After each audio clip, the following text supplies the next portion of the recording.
Every man in Frost Creek knew one rule about Caleb Rowan. He never went east, not for anyone. But for 11 consecutive Wednesdays, the most respected man in town walked the wrong direction through the dark, and nobody could figure out why. Some said he owed a debt, some said he'd lost his mind. The women at the general store had a different theory, and they weren't keeping it quiet. What nobody understood yet was that a quiet man walking the wrong road was about to change everything about the town that thought it already knew him. If this story already has you curious, hit that like button, drop your city in the comments, and let's see how far this journey travels. Now settle in. This one's going to take a while. The mill whistle blew at 5:30 every morning without fail, and Frost Creek organized its entire existence around that sound. Farmers timed their breakfast to it. Children rolled out of bed when they heard it echoing off the mountain face. Old Doris Pelham, who ran the boarding house on Calloway Street, claimed she hadn't used a clock in 14 years because the mill whistle was more reliable than anything manufactured in the East. It wasn't just a sound. It was the town's heartbeat.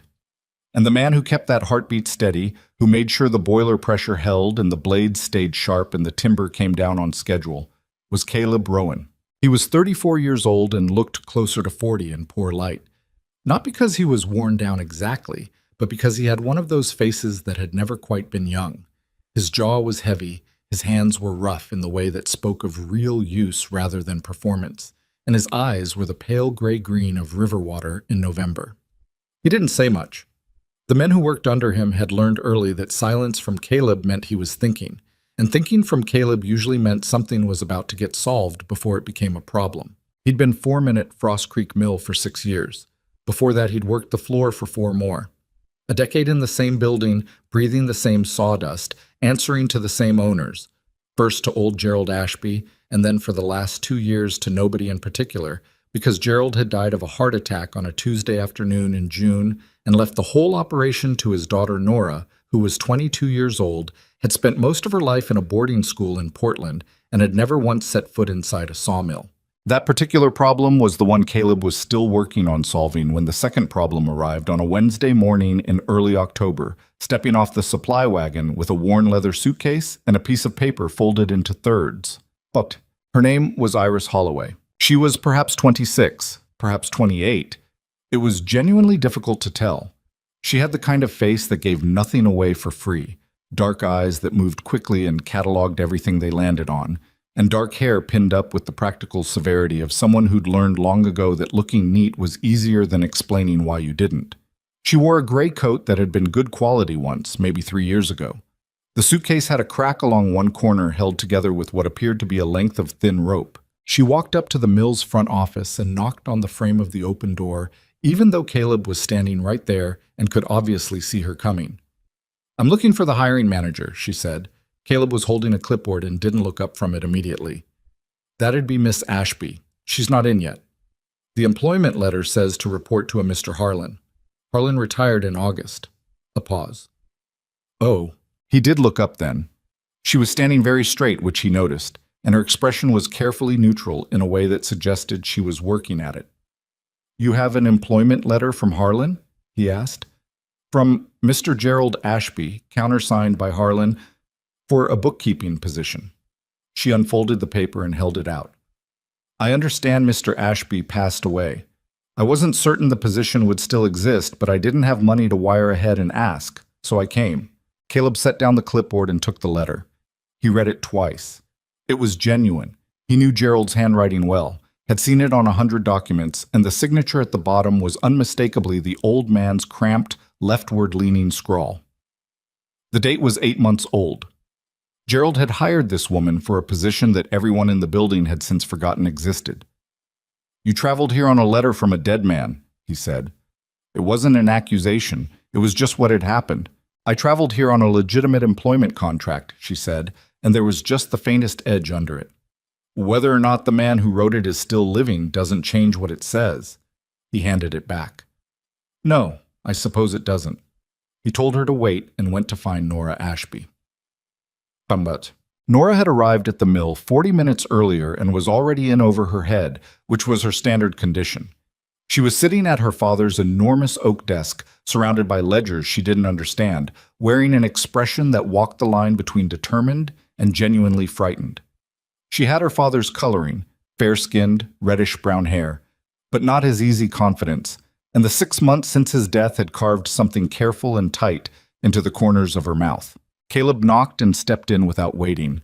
He'd learned early that waiting for Nora to collect herself could take the better part of a morning.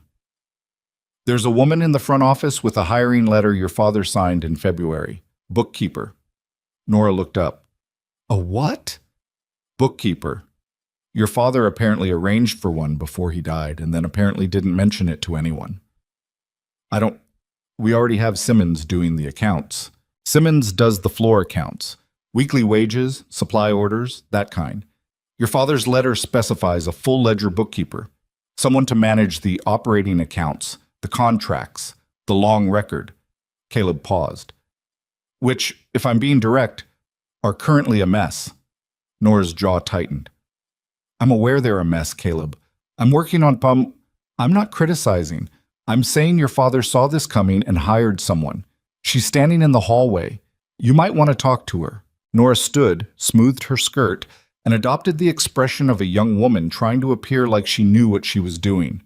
Caleb had seen her practice it.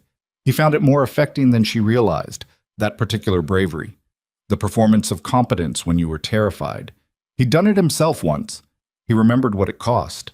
He brought Nora to the front office, introduced the two women to each other with minimum ceremony, and excused himself to go deal with a problem on the floor involving a jammed intake gear and two men having an argument about whose fault it was.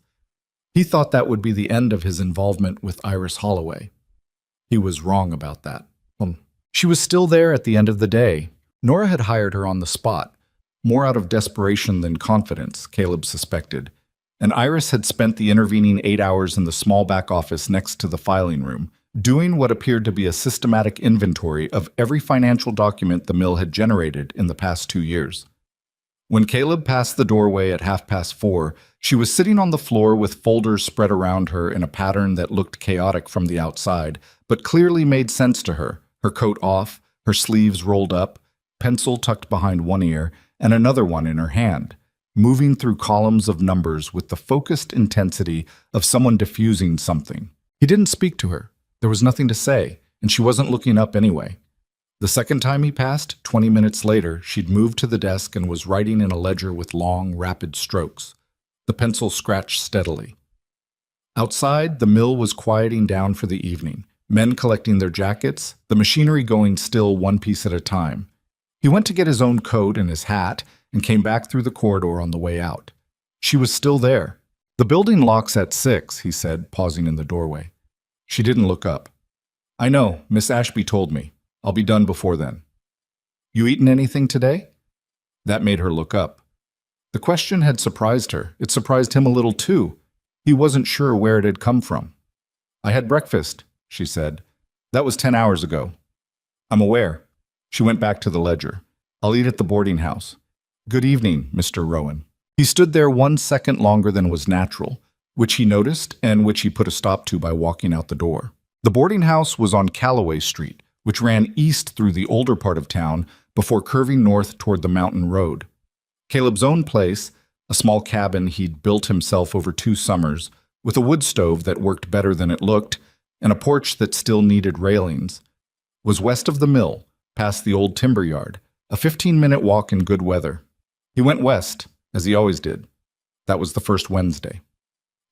The second Wednesday happened because of a coincidence that wasn't quite a coincidence.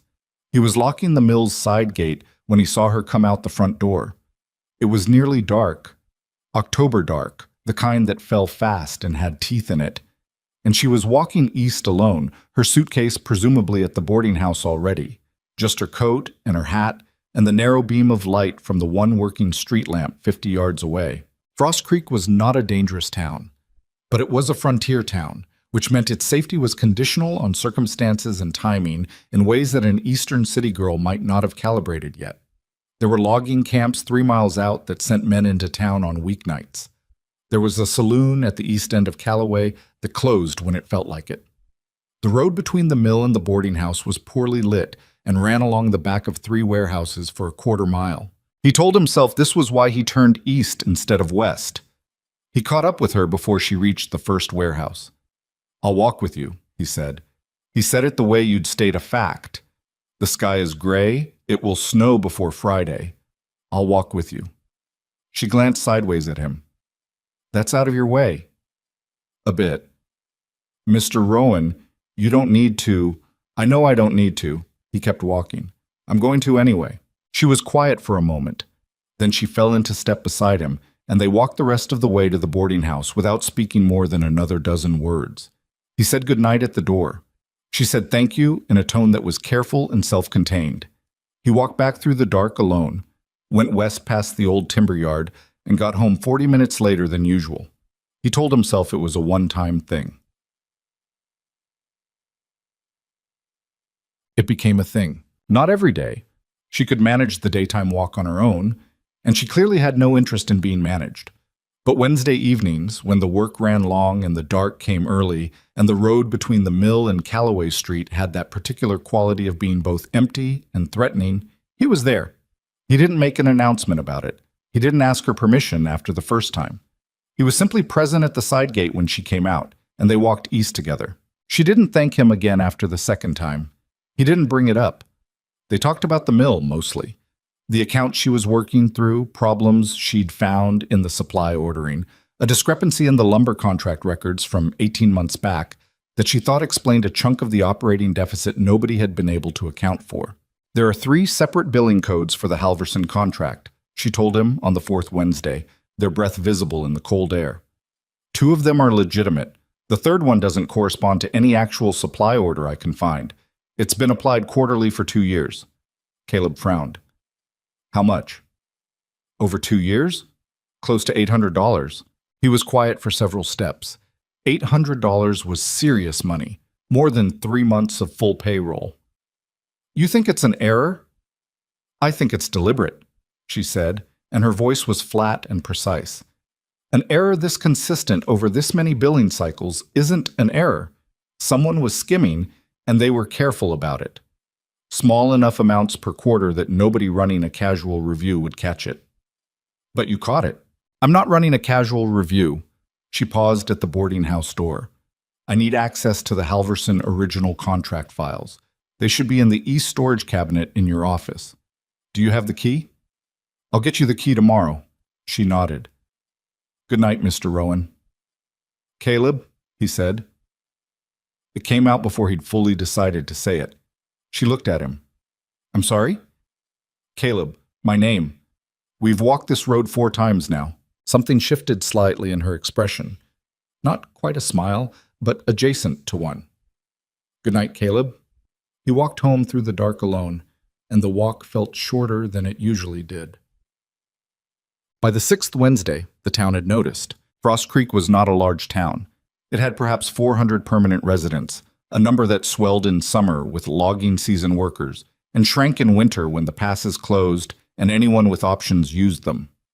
400 people in a mountain settlement meant that privacy was something you negotiated rather than assumed, and that the sight of the mill foreman, a man known for going home directly and speaking to people only when something needed to be said, repeatedly walking east when he lived west, was the kind of deviation that got talked about. The first person to say something to Caleb directly was Pete Dawes, who worked the floor and had a gift for speaking out loud what everyone else was thinking.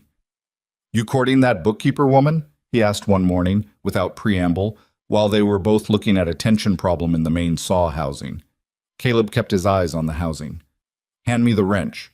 Because people are saying, but I don't need to know what people are saying. Hand me the wrench, Pete. Pete handed over the wrench. She's not from here. That's all I'm saying.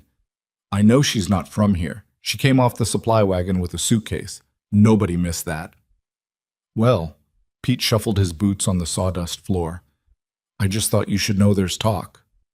There's always talk. Caleb tightened the housing bolt and straightened up. Check the tension on that secondary blade before the afternoon run. He walked away before Pete could decide whether he'd been dismissed or not. But the truth was he heard it everywhere now, once he knew to listen for it. At the general store, a conversation that stopped a beat too late when he walked in. At the foreman's table during the midday break, a certain studied casualness from men who'd been discussing him 30 seconds earlier. Doris Pelham, who ran the boarding house and was constitutionally incapable of minding her own business, had apparently been speculating extensively to anyone who'd listen about whether Iris Holloway was going to end up heartbroken or merely embarrassed. He didn't like it, not for his own sake particularly, but because he could see the edges of it reaching Iris. She was smart enough to know she was being watched, and smart enough to understand what the watching meant.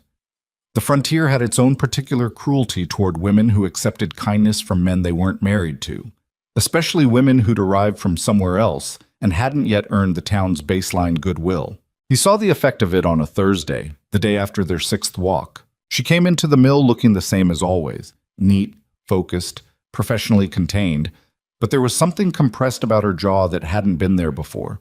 She went to her office and closed the door, which she never did. When he knocked and opened it an hour later to give her the shipping log she'd asked for, she had the specific stillness of someone who'd recently been having a hard time and had put it away. "You heard something," he said. It wasn't a question. She took the shipping log from him without meeting his eyes. Mrs. Pelham expressed some concerns this morning about the impression being given. What kind of concerns? The usual kind. Her voice was very steady.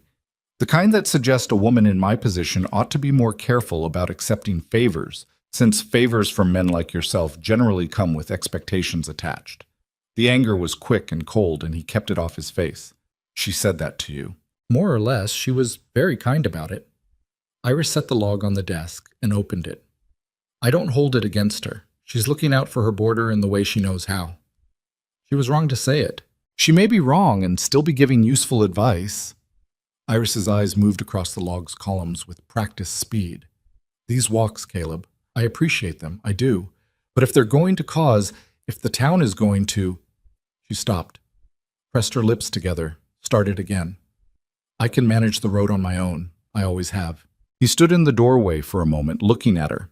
This woman who had come to a strange town on a dead man's letter with $40 to her name, who had found fraud in the accounts inside 2 weeks, who sat on the floor with ledgers spread around her and worked through the dinner hour, and came back the next morning without complaint, who was currently preparing to sacrifice the one predictable piece of human consideration she'd been offered because the town had decided to make it uncomfortable. "You shouldn't have to manage it on your own," he said. She looked up then, just for a second. "Good night, Iris," he said, and left before she could tell him to stop coming. He was there at the side gate the following Wednesday. She came out the door and stopped when she saw him.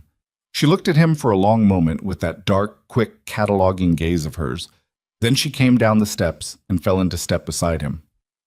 Neither of them mentioned it. The fraud was bigger than Iris had first thought.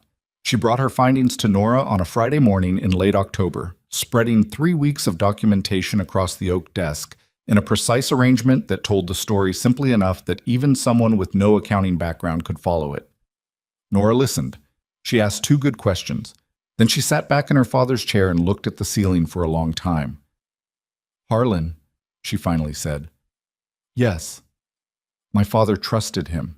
"I know." Iris's voice was careful. "I'm sorry, Miss Ashby." "He worked here for 16 years. Nora pressed her fingers against her mouth. $800. $840. The final quarterly application came through in September, which was 2 months after he retired.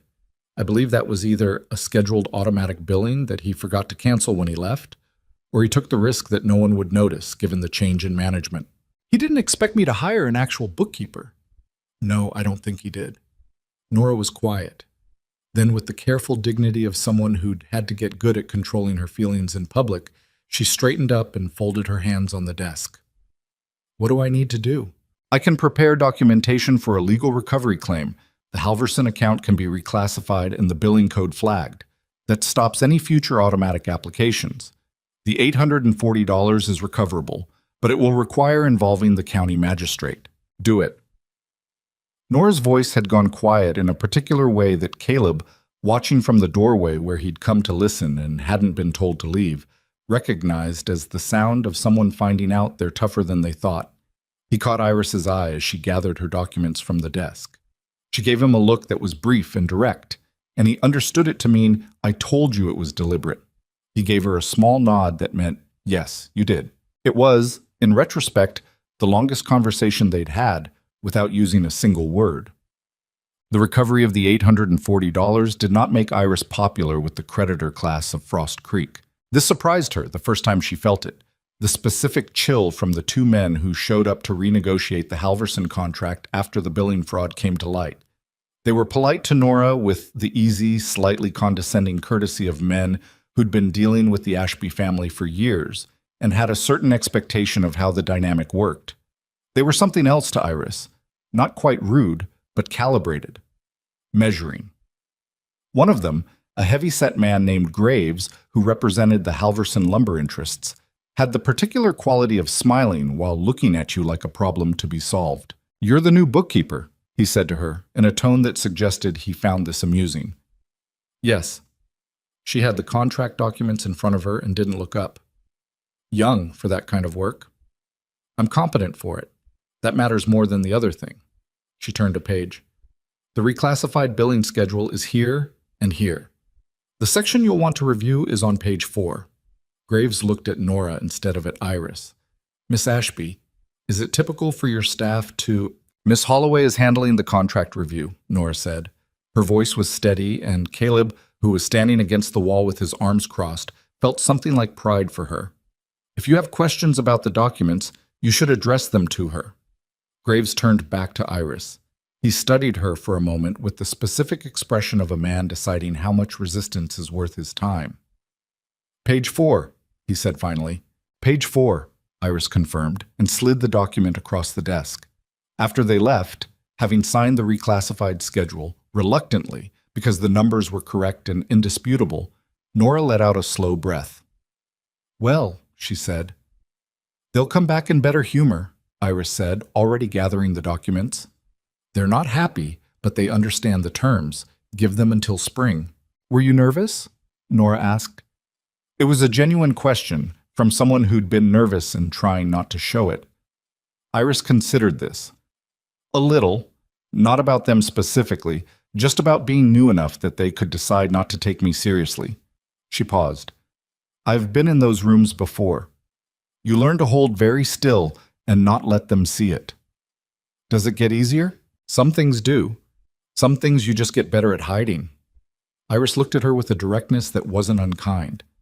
"You did well, Miss Ashby. You held your ground." Nora blinked. It seemed she hadn't expected to be told that. "I just followed your lead. That's what good management does. You'll know when to set the pace yourself. It won't be long." Caleb left the room without saying anything, because anything he might have said would have been inadequate. But he stood in the corridor for a moment with his hand on the doorframe and thought about the woman inside, who had come here with nothing, who had been doubted from the first hour, who had found the fraud and built the case and held the room, and was now quietly teaching a young heiress how to run a business. And he thought that whatever it was he was feeling, it had been growing for longer than he'd acknowledged. He walked back to the floor and kept his mouth shut about it. November came in hard. The first real snow hit Frost Creek on a Saturday, the kind that arrived without much warning and left 6 inches on the ground by morning. By the following Wednesday, the temperature had dropped enough that the mill equipment needed an extra 30 minutes of warm-up before operation, and the road between the mill and Callaway Street was tracked with ice under the snow that made every step a negotiation. Caleb was waiting at the side gate, as usual. Iris came out wearing the same gray coat, which was not heavy enough for November in the mountains, and he noticed immediately that she was cold, not shivering yet, but moving with the particular tightness of someone whose body was already pulling heat inward. "Your coat," he said. "Good evening, Caleb." She came down the steps. "It's not enough coat. I'm aware." Her tone was the one that meant, "I know. I can't do anything about it right now. Please don't make it worse by elaborating." He'd learned to read that tone. He'd stopped pushing when he heard it, mostly. He fell into step beside her. They walked east. The snow muffled the sounds of the town, and their breath showed white in the lamplight. "The Halverson documents went to the magistrate yesterday," she said. "I heard. Nora wants to use the recovered funds to repair the East Wing drying shed. She asked my opinion." A pause. "I told her it was the right call. The shed repair affects productivity in January and February, which affects the spring contract fulfillment, which is the backbone of the operating budget for the whole year." "She listened to you?" "She's been listening to me for a week now. I think it surprised both of us." Another pause, longer. She's not who I expected when I came here. Who did you expect? Iris was quiet for a moment. Their boots crunched on the packed snow. Someone easier to write off, she said finally. A girl playing at business until she sells and goes home. I was prepared for that. She's not that. No, Caleb agreed. She's not. She's going to be good at this if she lets herself be. She will be, with the right help. He didn't look at Iris when he said it. He was looking at the road ahead, but he felt her glance at him in the sideways way she had, quick and assessing, and then look forward again. They reached the boarding house. He said goodnight. She said goodnight. He walked west through the cold and the dark and thought about the word help and all the things a person could mean by it. He fixed her desk on a Sunday when she wasn't there. He'd noticed it 3 weeks earlier, the way she kept her left hand slightly turned when she wrote, which was wrong.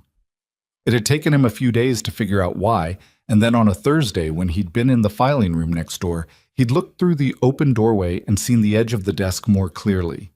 The right side corner of the surface had a rough split in the wood, old and not cleaned up properly, with a raised grain that would catch and drag on the heel of a hand. She was right-handed, so she wouldn't have noticed. But the position she sat in, turned slightly toward the filing cabinet, meant her left wrist rested on that corner regularly, and the rough wood was wearing at her skin in a way that she had apparently decided not to mention to anyone. He went in on Sunday with a block plane and some fine sandpaper in 40 minutes. Smoothed the split, dressed the edge, applied a thin coat of linseed oil to the whole surface, and let it soak in. Moved everything back exactly as he'd found it. He'd paid attention to the arrangement before touching anything, which had required more attention than he was strictly comfortable admitting. He was gone before noon. Monday morning, she sat down at the desk and ran her hand across the surface. He was passing the doorway and saw it. The brief pause, the slight frown, the moment of realizing something had changed. She looked up at the doorway and found him there. "You did this," she said. "Surface needed dressing." "Caleb?" Her voice had something in it he couldn't entirely name.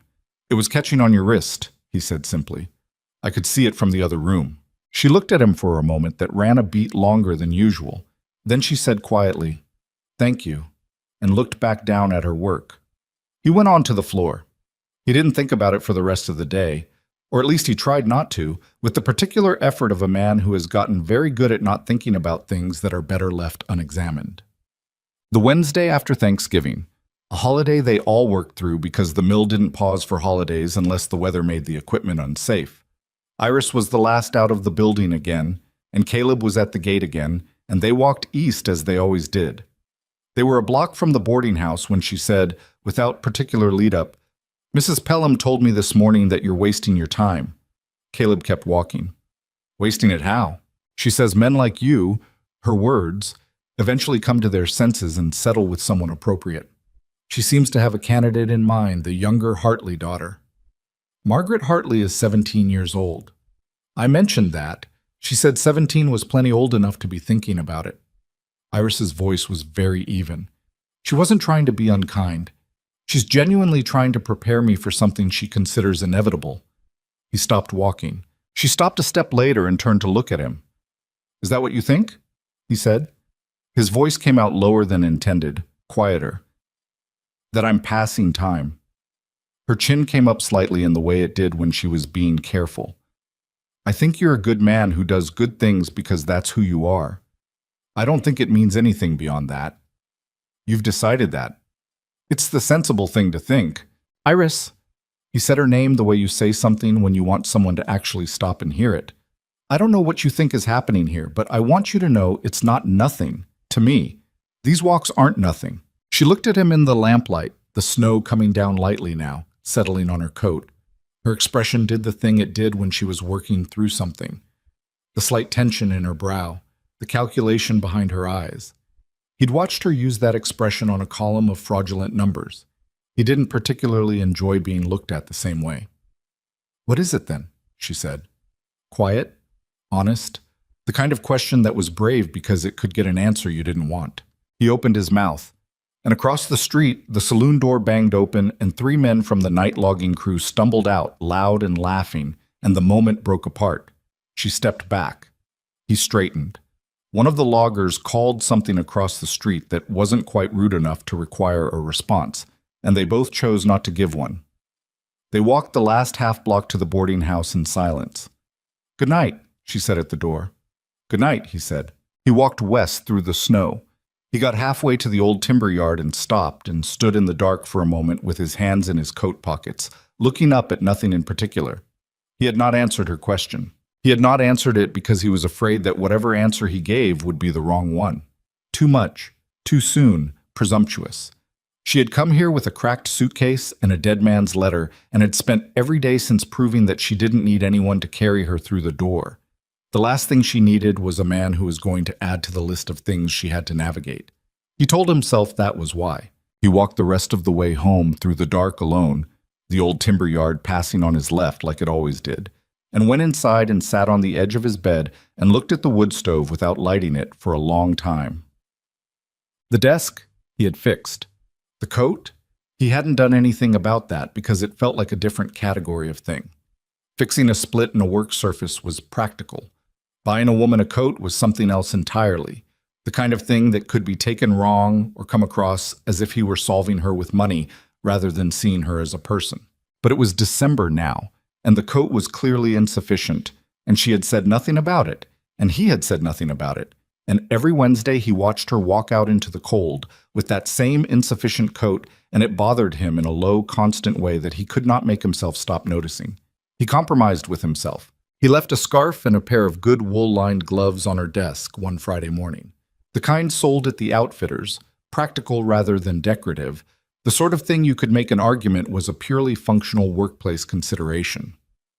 No note. He arranged them beside her pencil jar in a way that suggested they'd been there for a while, even though they hadn't. When she came in and saw them, she stood at the doorway for a long moment. He was across the hall and he watched without being obvious about it. She picked up the gloves, turned them over, put them down, picked up the scarf and held it for a moment, looking at it. Then she looked across the hall directly at him, because she always knew when she was being watched. It was one of the things about her that he'd completely failed to account for. He didn't look away. She held up the scarf slightly, just a small lift, a wordless acknowledgement. Then she hung it on the corner of her chair and put on the gloves and sat down at her desk and went back to work. He did the same. But 3 days before Christmas, a Thursday, she came into the main floor area while Caleb was running through the end-of-year equipment inspection with 2 of the senior floor workers. She waited until he'd finished a section before she spoke. She always did that, always read the rhythm of a task and fit herself into the gaps rather than cutting across it, which was something he'd noticed and which was one of the 100 small things about her that he had been not thinking about since October. "The operating accounts for the full year are finished," she said. "Do you want to see them before I bring them to Miss Ashby?" He stepped away from the other men and came toward her. "Good numbers? Better than last year's, better than any year since 2019, in fact, if the pattern in the ledgers is right." She paused. "The fraud recovery helped, but it's not just that. The Halverson renegotiation terms are better by 17%. The East Shed repair prevented what would have been significant spoilage in the winter timber stock. The operational structure your father put in place when he first came on is being..." She caught herself. "Sorry, when you first came on, 6 years ago. My father worked here before me. You probably saw his name in the older ledgers." "I did. That's why I said it." She looked at him with that direct look. "You come from here. Grew up 12 miles east, came to work the mill at 19. And you've been here since." "And I've been here since," he confirmed. She was quiet for a moment in a way that felt like she was recalibrating something. "The year-end numbers," she said. "I can bring them to Nora if you're busy." "No, I'll come now." They walked to Nora's office together. It was not a Wednesday, and they were not walking east, and it was the middle of the working day. And yet something about falling into step beside her in the corridor felt exactly like all the other times. That same particular quality of being in the right place without having deliberately planned to be there. He thought about it for the rest of the day, off and on, in between equipment checks and floor disputes and the 100 small logistical problems of running a mill in winter. He thought about it while he walked home that night through the dark, west as always, past the timber yard. He thought, this has to become something, eventually, or it has to stop. He had not yet figured out which of those things was going to happen. Christmas Eve fell on a Wednesday that year. The mill closed at noon and would not reopen until after New Year. The workers filed out into the cold with their pay envelopes and the general relief of men who'd earned a rest. Nora had put a small tin of shortbread on everyone's desk, which was the sort of gesture her father would not have thought of and which made Caleb like her more. He was locking up the equipment room when he heard footsteps and turned to find Iris in the doorway. She had her coat on, the gray one, insufficient, and her gloves, the good wool ones, and the scarf, the one he'd left on her desk, and her hat, and she was holding a piece of paper folded into thirds. "I'm leaving at the end of January," she said. He went very still. "There's a position in Millhaven, through the valley, a larger accounting firm. They wrote to me last week. One of the Halverson men apparently passed along my name, the one who wasn't Graves, the quieter one. It's a better salary." She looked at the paper in her hand. "I haven't accepted yet. I wanted—" She stopped. "I thought you should know." "Why?" he said. "Should I know?" She looked up at him. The equipment room was quiet. The mill was emptying out around them. The sounds of men leaving, boots on the wooden walkway, voices dropping away. The light was the gray-white winter light of late afternoon, coming through the small high window. "Because you're the foreman," she said, and her voice was very steady. "Miss Ashby will need to be told, and I imagine you'd want— Iris." She stopped. "Why," he said again, quieter, "should I know?" The paper crinkled slightly where her hand was holding it. She didn't say anything. He had 11 Wednesday walks of not saying things behind him. He had a fixed desk and a pair of gloves and a scarf and 100 corridor conversations and a December full of standing at his gate watching the light go out of the sky while he waited for someone to come through a door. He was tired of not saying things. "Don't go," he said. It was not eloquent. It was not the careful, considered speech of a man who'd planned what he was going to say. It was just the truth, plainly stated the way he said everything. "Don't go," he said again. "Not because of the job. Not because we need you at the mill. Because I don't want you to go, and I should have told you that before you started looking for reasons to leave." She was looking at him with that calculating expression, but he understood it differently now than he had at first. It wasn't coldness, that expression. It was the face of a woman who'd had the floor pulled out from under her enough times that she'd learned to check carefully before she put her weight down. "The walks," she said. "Yes." "The desk." "Yes." "Every Wednesday for 11 weeks." "Yes." She folded the paper slowly and put it in her coat pocket. "Caleb, people like me don't usually—" She stopped. "I came here with $40 and a letter from a dead man. I'm not in a position to be—" "I'm not asking you because of your position," he said. "I'm not asking you because you rescued the accounts, or because you're useful, or because it would be convenient. I'm asking you because I walk east every Wednesday and then I walk home alone, and the walk home is worse every time." He paused. "That's what I should have said to you in November, outside the saloon, when you asked me what it was." The paper crinkled again in her pocket. She was very still. "I don't know how to do this," she said quietly. "I don't mean the sentiment. I mean, I've been taking care of myself for a long time. It's what I know how to do. I know. I'm not good at—" She made a small gesture, vague and honest. "This, whatever this would be. Neither am I," he said. "I built a cabin on the west side of town, and I haven't let anybody pass the front room in 6 years." Something shifted in her face. Not a smile exactly, but the thing her face did when she was close to one. "Merry Christmas, Caleb," she said. "Merry Christmas, Iris." She looked at him one more moment. Then she went east through the empty mill toward the front door, and he watched her go and did not call after her because whatever had just happened was either the beginning of something or the end of something, and either way, it needed a moment to sit.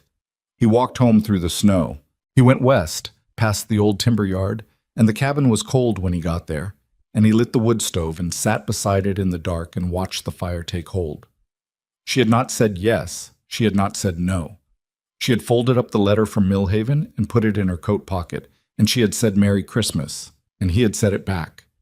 He thought, "I will find out what that means." He put more wood on the fire and let the cabin warm up around him, and outside the snow came down on Frost Creek, silent and patient, the way the best things always did. She did not take the Millhaven position. Caleb knew this not because she told him directly, but because she was still at her desk on the 2nd of January when the mill reopened, sitting in the same chair with the same pencil behind her ear and the same ledger open in front of her, and the folded letter from Millhaven was not mentioned again by either of them. He walked past her office doorway that first morning back, and she looked up and said, "The January supply order needs adjusting. The cedar pricing from the Halverson renegotiation takes effect this month, and Simmons hasn't updated the baseline figures." And he said, "I'll talk to Simmons." And that was that. No conversation about Christmas Eve, no acknowledgement of what he'd said in the equipment room. Just the work, picking up exactly where it had left off, as if the 2 weeks of holiday had been nothing more than a pause between sentences. He didn't push. He understood instinctively that pushing would be exactly the wrong thing, the same way he understood that certain pieces of equipment needed time to warm before you ran them at full load. She was thinking. He would wait. What he hadn't anticipated was that waiting had its own particular difficulty when the town was doing its level best to make everything harder. January in Frost Creek was the month when people ran out of things to talk about and started recycling older material with greater intensity. The cold kept everyone indoors, and proximity sharpened every opinion. The fact that Iris had not left, that the Millhaven rumor had circulated and then failed to produce a departure, gave the gossip a new angle to work with. Now the question wasn't whether Caleb was wasting his time on a woman who'd eventually move on. The question, as Pete Dawes put it with his characteristic gift for stating the uncomfortable plainly, was what exactly Caleb Rowan was waiting for. "You going to do something about it or not?" Pete said one morning, leaning against the wall of the equipment shed while Caleb reviewed the daily maintenance log. "About what?" "You know what." Caleb turned a page. "How's the tension on the secondary blade holding up since the adjustment?" "Fine. It's holding fine." Pete crossed his arms. "Look, I'm not saying this to be in your business. I'm saying it because the whole town is making up their own story, and you're not giving them anything true to replace it with." "What story are they telling?" Pete looked slightly uncomfortable, which meant it was bad. "Mostly that you're stringing her along. That she stays because she's got nowhere better to go, and you let her think there's something there when there isn't." He paused. "Nobody thinks that's actually what's happening, but nobody knows what's actually happening, so that's what they say." Caleb closed the maintenance log. He looked at Pete with the particular look that men who worked with him had learned meant the conversation was over, and they should walk away. Pete walked away, but the words stayed. "She stays because she's got nowhere better to go." He turned that over for 3 days, the way you work a splinter out slowly, carefully, because hurrying made it worse. The problem with the town's version wasn't that it was entirely wrong. Iris did stay.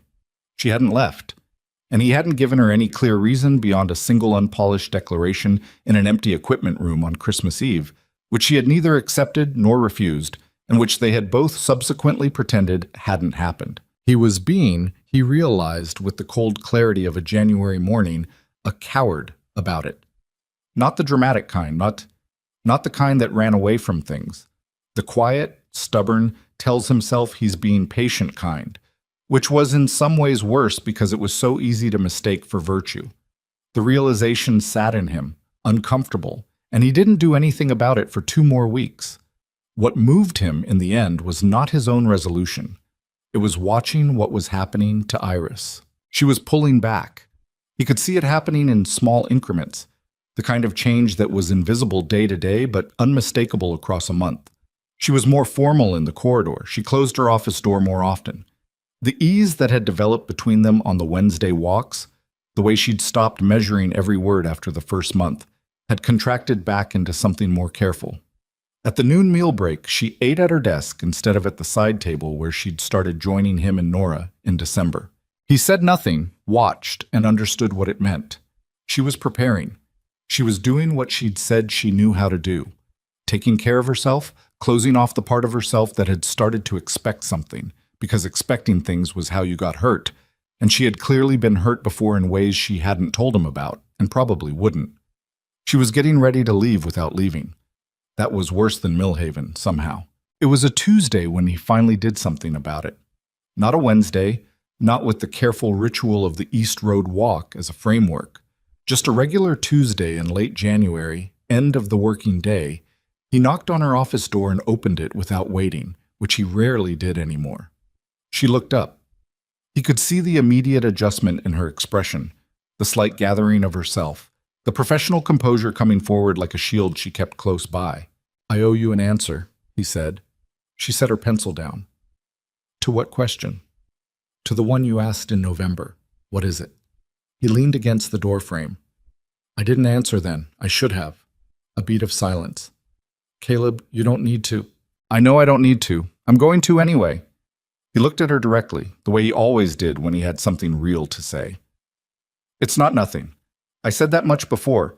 What I didn't say is that it hasn't been nothing since approximately the third Wednesday, when you told me about the billing fraud, and you said I'm not running a casual review, and I remember thinking that you were the most unsentimental and honest person I'd met in 6 years of this town.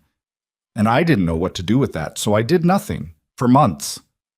He paused. "That was the wrong call.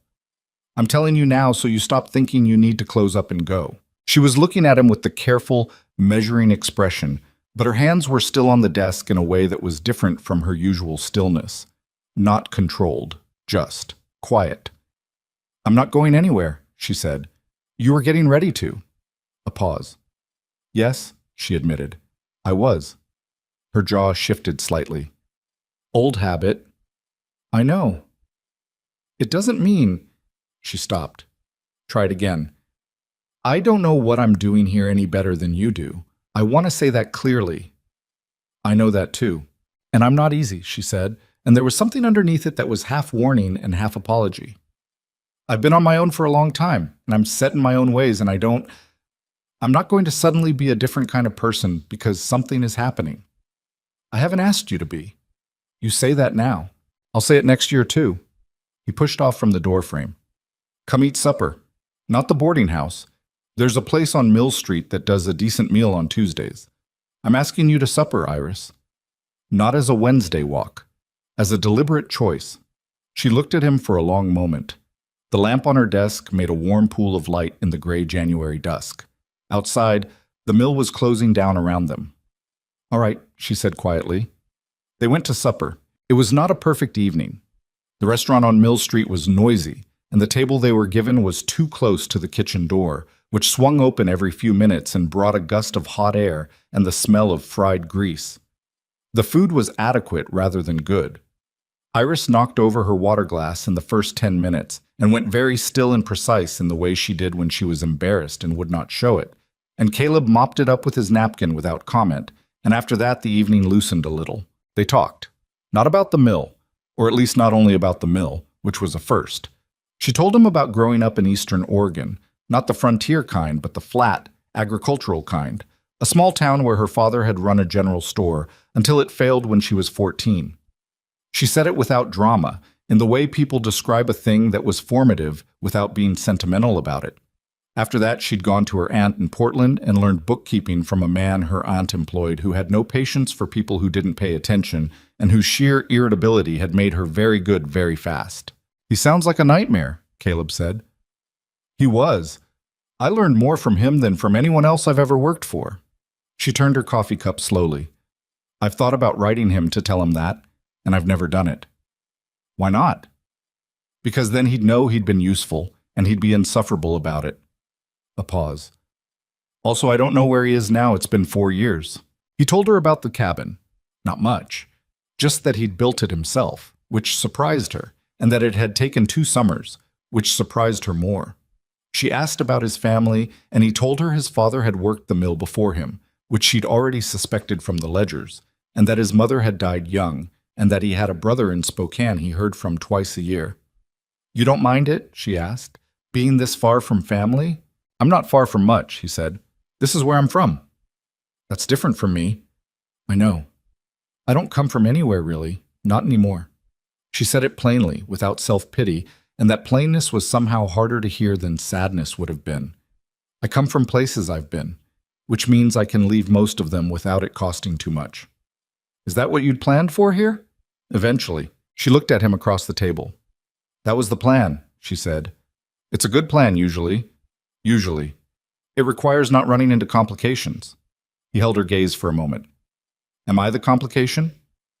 "You and your Wednesday walks," she said, and the slight shift in her expression was as close to teasing as he'd seen from her, and it hit him somewhere under the sternum in a way he wasn't going to describe even to himself. "I can stop," he said, "if they're a problem." "Don't you dare," she said, and looked surprised at herself immediately after. He did not smile. He picked up his coffee and drank it. But he filed that, "Don't you dare," in the same place he kept the folded Millhaven letter she'd put in her pocket, and the way she'd held up the scarf in wordless acknowledgement, and a dozen other small things that were adding up to something he intended to be careful with. They walked back to the boarding house afterward. It was not a Wednesday. He walked east anyway, without comment, and she didn't tell him not to. At the door, she said, "That was a good supper." "The food was average," he said. "I didn't say the food was good." She looked at him directly in the cold air. "Good night, Caleb." "Good night." He walked home. He felt something that was uncomfortable in the specific way that good things sometimes were when you'd gone long enough without them. Like blood coming back into a numb limb. Not quite pain, but not quite pleasure either. Something that was both. He went west through the dark, and he thought, this is happening, whatever this is. It's happening, and I'm going to have to figure out what comes next. February arrived, and the gossip shifted again, because gossip in a small town was nothing if not responsive to evidence. People had seen them at supper on Mill Street. Now the question was not what Caleb Rowan was waiting for, but whether Iris Holloway understood what she was getting into. This was delivered to her via Mrs. Pelham, who seemed to have appointed herself a kind of neutral informational service, offering intelligence from both sides with equal enthusiasm. "She means well," Iris told Caleb on a Wednesday in early February, their boots crunching through the snow that was now a constant feature of Frost Creek, rather than an event. "She genuinely thinks she's helping." What did she say this time? "That you're a good man, but a complicated one, and that I should make sure I understand what I'd be taking on." A pause. "She mentioned the cabin." "What about it?" "That you've never had anyone in it. That the men who've worked with you for years have never been past the front step." She glanced at him sideways. She seemed to think that was significant. "It might be," he said. "Is it?" He was quiet for a moment. The boarding house was half a block ahead. The street lamp made a yellow circle in the dark. "It's just a cabin," he said, which was not entirely honest, and he thought she probably knew it. "Caleb," her voice was careful, "I'm not asking because of what Mrs. Pelham said. I'm asking because, if something is going to be different between us, it probably should be different in both directions." He looked at her. "You've walked east 11, 12, 15 times now," she said. "You've come the wrong way for me every week. I'm not unaware of what that means, but I think I need to be able to see where you live." She said it plainly, without ornament. "Not tonight, not right now, but I think I need to know that's possible." He understood. She'd taken his declaration in December, the supper in January, the continued Wednesday walks. She'd taken all of it as evidence in good faith, and she was telling him that the evidence she needed now was a different kind. Not gestures, access, the willingness to be as visible to her as she'd been to this whole town since October. "Come on Sunday," he said. She blinked. "I didn't mean it had to be—" "Sunday's better than waiting," he said. "I'll make lunch." A pause. "You cook?" "Tolerably." He said it the way she said things, flat, accurate, without embellishment. "Don't expect much." Something shifted in her face again, that almost smile. "Sunday," she said. "Sunday." She went inside. He walked west, and this time the walk had a different quality to it. Not the familiar ache of alone, but the particular alertness of something approaching. He got home and looked at the cabin with new eyes for approximately 30 seconds, then went inside and made a list of everything that needed to be done before Sunday, which was longer than he would have liked. He spent Thursday and Friday evenings doing the things on the list. He did not do them frantically or desperately. He was not that kind of man. He did them steadily and practically. The stack of newspapers he'd been meaning to clear from the front room for 2 months, cleared. The table his father had built, which had needed re-leveling since September, re-leveled. The second chair, which had a broken rung, repaired with a piece of ash wood in 2 hours and the same careful attention he gave to mill equipment. He did not ask himself too carefully why he was doing it. Saturday, he told Nora that Iris would not be coming in the following day, which was technically unnecessary since Sundays were not working days, but which he said anyway because it felt right to acknowledge it to someone. Nora looked at him with the direct, slightly too perceptive gaze she'd been developing lately. "Good," she said simply. "Don't make something of it." "I'm not making anything of it." She turned back to her paperwork. "I'm glad, Caleb. I'm glad." He left before she could say anything else. Sunday came cold and clear. The kind of February day where the sky was a hard, brilliant blue, and the snow on the ground had crusted overnight and crunched under every step with a sound like broken glass. Iris appeared at the millside gate at noon, as they'd agreed, wearing the gray coat and the scarf and the good gloves, and they walked west together for the first time. It was strange, that first time going the right direction with someone beside him. The road was familiar to the point of invisibility for him, but he found himself seeing it differently with her there. The way the old timber yard looked from this angle, the gap in the tree line where you could see the mountain clearly in good weather, the particular quality of silence that the West Road had compared to Calloway Street. She was quiet, in this good way she had of being quiet. Not uncomfortable, just attentive, taking it in. The cabin sat at the end of a short track off the main road, sheltered on the north side by a stand of Douglas fir that had been there longer than the town. It was not impressive. It was small, solidly built, with a porch that still needed railings, and a woodpile stacked on the east wall that was the most organized thing about the exterior. He'd painted the door a dark red 3 summers ago because his mother had always said a colored door made a house look like someone lived in it on purpose. Iris stopped at the end of the track and looked at it for a moment. "You built this," she said. 2 summers. I had help with the roof." "It looks," she paused, "like someone built it to stay." That was the idea. He opened the door and she went in ahead of him, and he stood for a moment in the doorway watching her look at the place. The front room with the wood stove and the 2 chairs and the table his father built, the shelf of books along one wall, the window that looked out toward the fur stand. It was clean, plainer than her expression suggested she'd expected, and warm because he'd started the fire that morning before he left to meet her. "This is it," he said, unnecessarily. "Yes." She touched the back of one of the chairs lightly. "It's yours." That's a strange way to say it. I mean, it means something. You can feel it. She turned to look at him. "Some places are just rooms. This is yours." He didn't have an answer for that. He went to the kitchen and started lunch. Beans he'd had soaking overnight, cornbread, coffee, and she came to stand in the kitchen doorway, and after a few minutes she came in entirely and asked if she could help, and he handed her the cornbread skillet without fuss, and they stood in the small kitchen and made a simple meal together. They didn't talk about anything significant. She asked about the books on the shelf, and he told her which ones he'd read twice. She told him about a book she'd read 3 times on the train from Portland, which she'd then left on the seat accidentally and spent 6 months regretting. He said he'd get her another copy, and she said she'd probably find the second reading disappointing anyway. And he said that was probably true of most things revisited. And she said not all things, and the way she said it was careful and deliberate, and they both let it sit there without picking it up. Lunch was adequate. The cornbread was slightly better than adequate. They sat at his father's table and ate and talked about the mill, and then stopped talking about the mill because it was Sunday, and talked about other things instead, small things, the kind that don't sound like much and are actually everything. The way light moved in the fur stand in the afternoons. Whether the town would grow in the next 10 years or shrink. A book she thought he would like. A piece of equipment on the mill floor he was planning to reconfigure in the spring. After lunch, they sat with their coffee and the wood stove putting out steady heat, and the afternoon went quiet around them. "I understand now," she said. He looked at her. "Why no one's been here?" She was looking at the room, not at him. It's not that you're hiding it.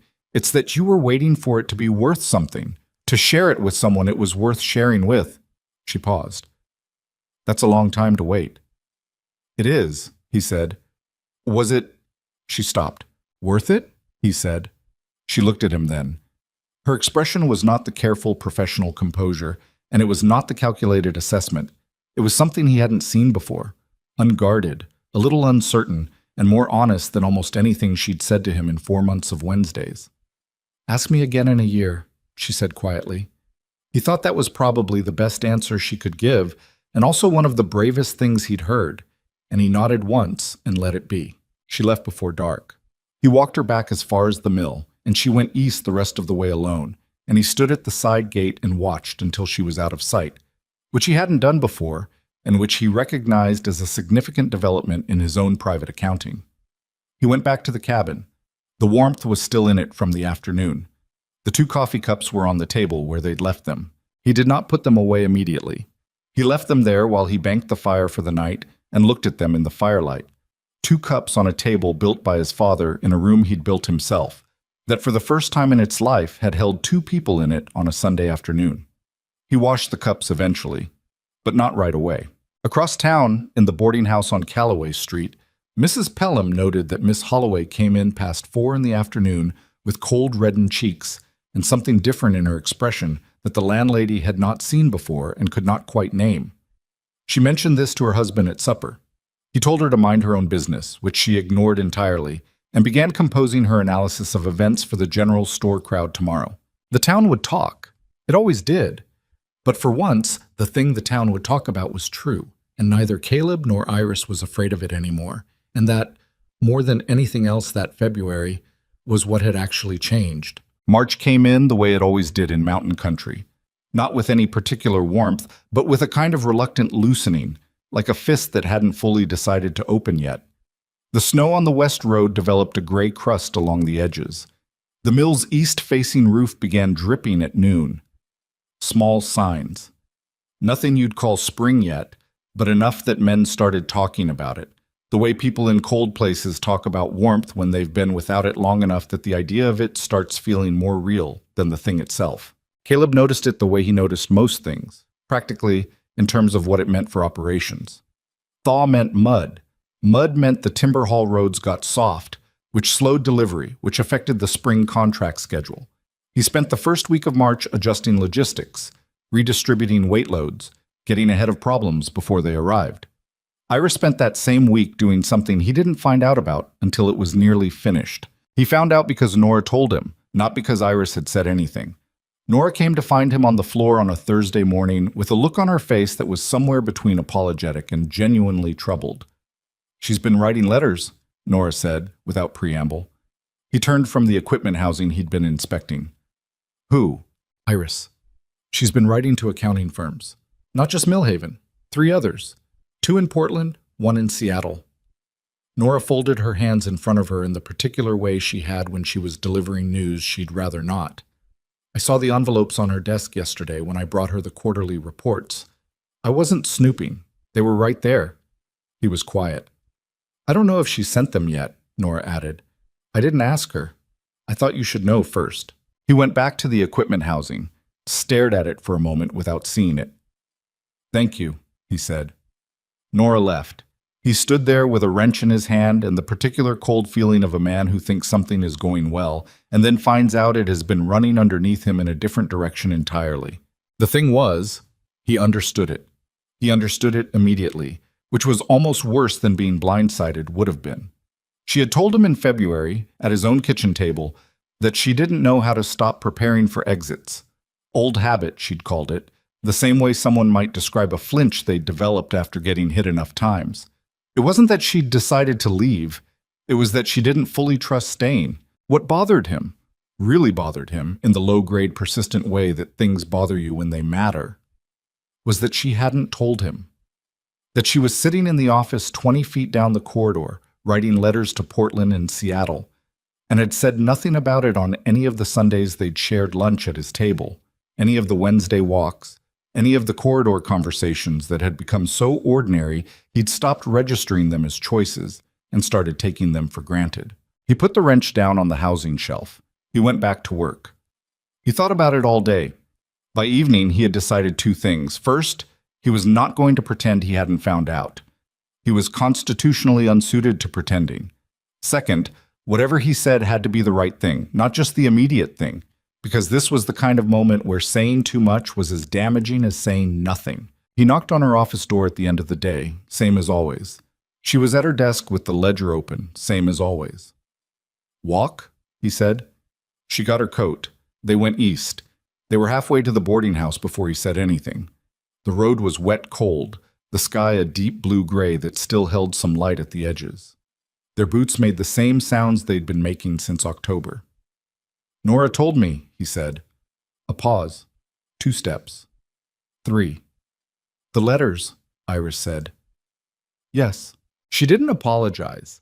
He'd half expected her to and was glad she didn't, because an apology would have suggested she thought she'd done something wrong, and he didn't think she had.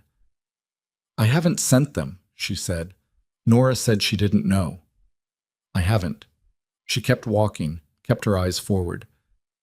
"I wrote them on a Tuesday night after. I'd had a bad day and I was in my head, and it's what I do when I'm in my head.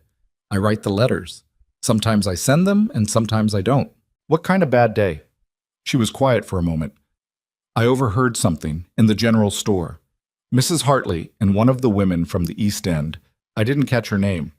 They were talking about me and didn't see me come in." Another pause. "It wasn't anything I hadn't imagined people saying. She doesn't belong here. She'll take what she can get and move on. That sort of thing." Her voice was flat and controlled. "I know it shouldn't affect me. It did anyway." He walked beside her and didn't say it was fine or it didn't matter, because it wasn't, and it did. "I'm sorry," he said instead. "You shouldn't have to absorb that." "Everyone absorbs it. Women like me especially. It's the tax on being somewhere you didn't come from." She glanced at him sideways. "I'm not telling you this for sympathy. I'm telling you because you asked why I had a bad day, and that's why." "I know." "The letters are still on my desk," she said, unsealed. "What would make you seal them?" She stopped walking. He stopped a half step after her and turned to look at her. She was looking at the road ahead, not at him, her jaw set in the way it got when she was deciding something. "I don't know," she said. "I think I'm waiting to find out if this is real or if I'm making it into something because I need it to be real." She finally looked at him. "Those are different things, and I can't always tell them apart from the inside." He looked at her in the fading light. This woman who had been running the internal accounting of their relationship with the same precision she brought to everything, watching for fraud the way she always watched for fraud, because she'd been in this particular position before and the numbers had turned out wrong. "It's real," he said. "I don't know how to prove it to you except to keep showing up, but it's real." She held his gaze for a long moment. The cold air moved between them. Somewhere down the street, a door closed. "I know," she said quietly. "I think that's what scares me." She went inside. He walked home. He did not sleep well that night. He lay in the dark in the cabin he'd built himself and thought about a woman writing letters she hadn't sent, sitting alone in a boarding house room, trying to figure out if the thing she was in the middle of was trustworthy, and doing all of that thinking by herself because she hadn't yet entirely learned how to do it with someone else in the room. By morning, he had decided something. He did not do it immediately. He let a week go by. Not from hesitation, but because he wanted to be sure the decision was coming from the right place. There was a version of what he was planning that was about his own discomfort, about wanting to resolve the uncertainty so he didn't have to sit in it anymore. And that version would be the wrong reason. He tested the decision against that question every day for 7 days. At the end of 7 days, it still held, so he did it. It was a Sunday. She came to the cabin as she'd been doing most Sundays since February, and they had lunch, and afterwards sat with their coffee in the 2 chairs by the wood stove. The light was better now. The March light had more angle to it, coming through the window and landing differently than it had in the gray weeks of January. He didn't lead up to it. He'd learned that she preferred directness, that preamble made her suspicious rather than prepared. "I want to ask you something," he said. She looked at him over her coffee cup. "I want to ask you to stay.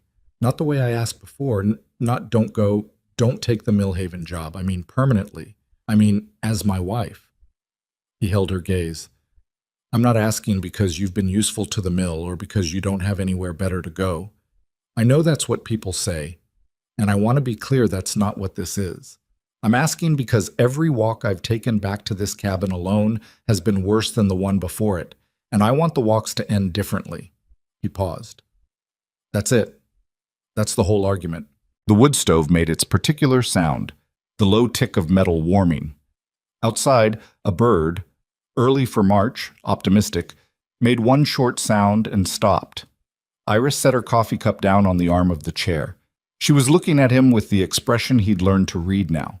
Not the professional composure, Not the assessment, but the real face underneath, the one that showed up in the cabin and nowhere else. "You built this place to stay," she said. "I did. And the door is red because your mother said a colored door meant someone lived in a house on purpose." He told her that in passing, 2 Sundays ago. He hadn't expected her to hold on to it. "Yes. I come from nowhere, Caleb. I said that before. I have $40 in savings and a cracked suitcase and whatever Nora pays me, which is fair but not lavish."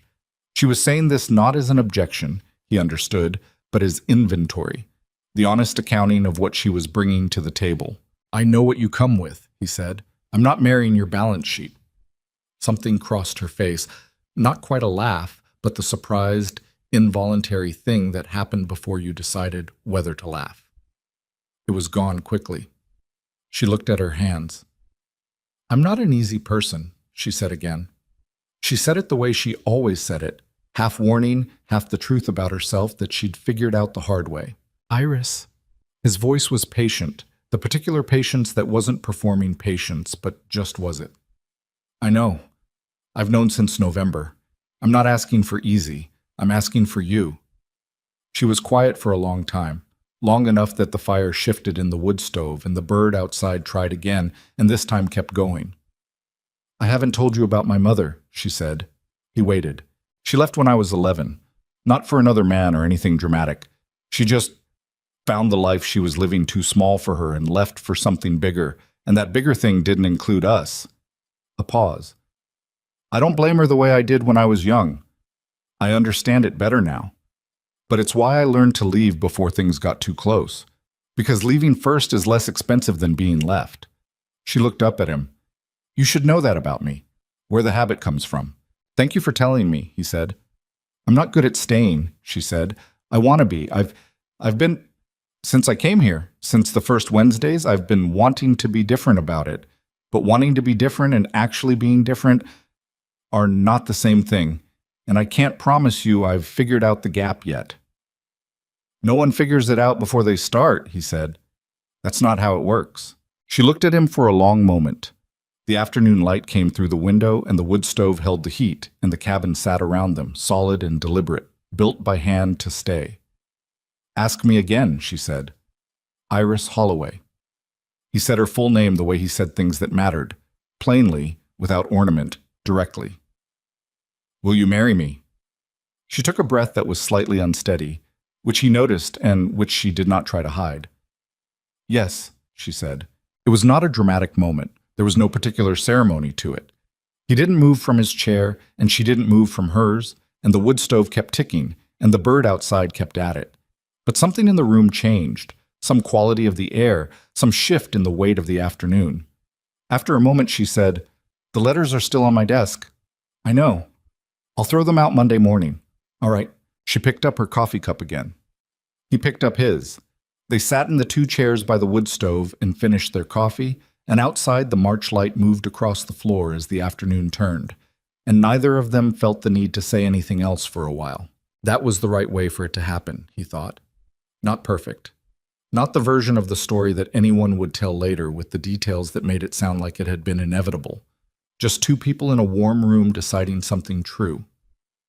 When she left that afternoon, he walked her back to the road, and at the point where their paths divided, east toward Calloway Street, west back to the cabin, she stopped and looked at him. "The town is going to talk," she said. "The town has been talking since October. This will be louder." "Probably." He looked at her. "Does that change anything?" She considered it, the way she actually considered things rather than performing the consideration. "No," she said, "it doesn't." "Then let them talk." She went east. He watched her until the road curved and she was gone. Then he turned west and walked home through the improving March light, past the old timber yard, past the gap in the trees where the mountain showed clear, all the way to the red door at the end of the short track. He went inside and put 2 cups on for coffee. He would drink alone, and then caught himself and put one back, and stood in the kitchen for a moment thinking about all the Sundays coming where that would not be the calculation anymore. He sat in his chair by the wood stove with his single cup, and the afternoon going quiet around him, and thought about a woman walking east through Frost Creek with a yes in her pocket, back to a boarding house she would not be in much longer. He thought about the 11 Wednesday walks it had taken to get here, and the one conversation he almost didn't have in an empty equipment room on Christmas Eve, and the 7 days he'd made himself wait before asking the real question. He thought, I should have asked sooner. Then he thought, no, it needed to happen the way it happened. She needed to see the cabin and sit in it on enough Sundays that it felt possible. She needed to tell him about her mother. He needed to let her write the letters to Portland and Seattle without making it into something catastrophic, because a person who'd been leaving all her life needed to be allowed to hold the door open even while she was choosing to stay. None of it had been smooth. Most of it had been uncomfortable in one way or another. There had been no moment where he'd felt certain, just a series of moments where he'd chosen to keep going rather than stop. That, he supposed, was what it actually was. Not the version with all the rough edges sanded off. The actual thing. He finished his coffee. He banked the fire for the evening. He went out to the porch. Still no railings. He would get to that before summer. And stood in the cold for a moment looking at the fur stand in the fading light. Across town, he knew, Iris was walking up the steps of the boarding house. She was probably composing the version of her face she wore for Mrs. Pelham, the neutral, pleasant one that gave nothing away. She was probably already thinking about Monday morning and the letters on her desk and what she'd say to Nora. He didn't know what any of it was going to look like yet. He knew what the mill would say, and the town, and Mrs. Pelham. He knew there would be days ahead that were hard in new ways he hadn't anticipated yet. He knew Iris would still reach for the exits sometimes, by instinct, when things felt too close, and that he would have to learn the difference between giving her room and losing her to the old habit. He didn't know how to do most of it. He was going to have to figure it out as it happened, the same way he'd built the cabin, one piece at a time, checking the level, making sure each part was solid before he added the next. He went back inside and closed the red door behind him. They were married on the first Saturday of April, when the mountain passes were still half closed, and the mud on the west road had not yet decided to firm up for good. Iris had not wanted anything large. That was the first and clearest thing she said when the subject came up, sitting at Caleb's kitchen table on the Sunday after he'd asked, and she'd said yes. With coffee going cold between them and a list of practical considerations laid out with the same systematic attention she gave everything. No formal reception, no borrowed dress she'd have to return. The town hall was available on Saturdays, and the magistrate who handled the Halverson recovery documents was also authorized for civil ceremonies, which struck her as efficient. You don't want the church, Caleb said. It wasn't a question. I want something real, she said. A church ceremony in a town where half the congregation spent 6 months deciding what to think about me feels more like a performance than a thing. She paused. Do you have a preference? He thought about it honestly. No, he said. I want it to be something you can stand in without bracing yourself. She looked at him across the table. That's exactly it.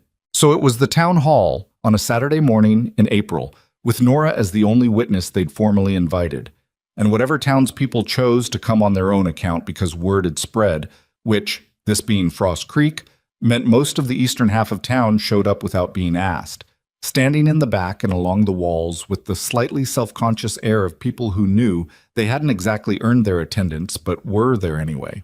Caleb wore the same dark coat he wore to everything that required a dark coat. Iris had a blue dress she'd bought herself in February from the dry goods store, practical wool, not new but recently pressed.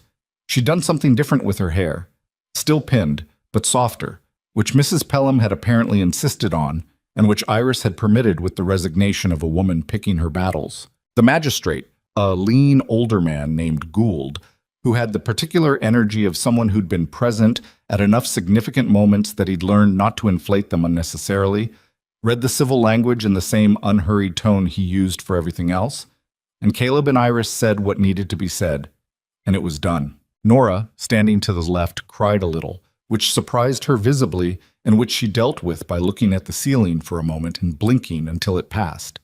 Caleb noticed and did not remark on it, which was the right call. Iris noticed and reached over briefly and touched Nora's arm, which was such a departure from her usual self-containment that Nora nearly lost it a second time. From the back of the hall, Pete Dawes started clapping, which started everyone else clapping, and then someone, nobody ever figured out who, started cheering, and the town hall of Frost Creek filled up with the sound of 400 people expressing an enthusiasm that most of them had spent 5 months working up to. Iris stood beside her husband in the noise and looked slightly overwhelmed and slightly amused and more at peace than Caleb had ever seen her. He leaned down and said something into her ear that nobody else could hear. She laughed, a real laugh, the unguarded kind she almost never produced in public, and shook her head. Later, people would ask what he'd said. He never told them. She didn't either. They walked out of the town hall together, and instead of going east toward Calloway Street or stopping at the point in the road where they'd always separated, they went west, past the mill, past the side gate where Caleb had waited every Wednesday since October, past the old timber yard that had become, without either of them deciding it, a landmark on a road that now meant something different than it used to. They went home.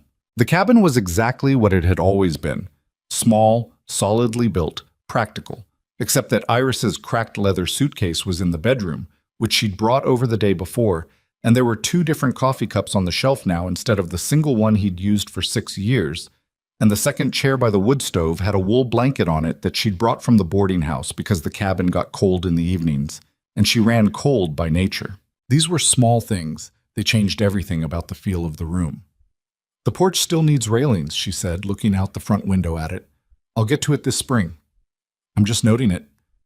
"You've noted it twice now." "Because it's been noted twice and nothing has happened." She turned from the window. "I'm not criticizing. I'm establishing a baseline." He looked at her standing in his front room, their front room, with that particular expression she had, the one that was practical on the surface and something warmer underneath.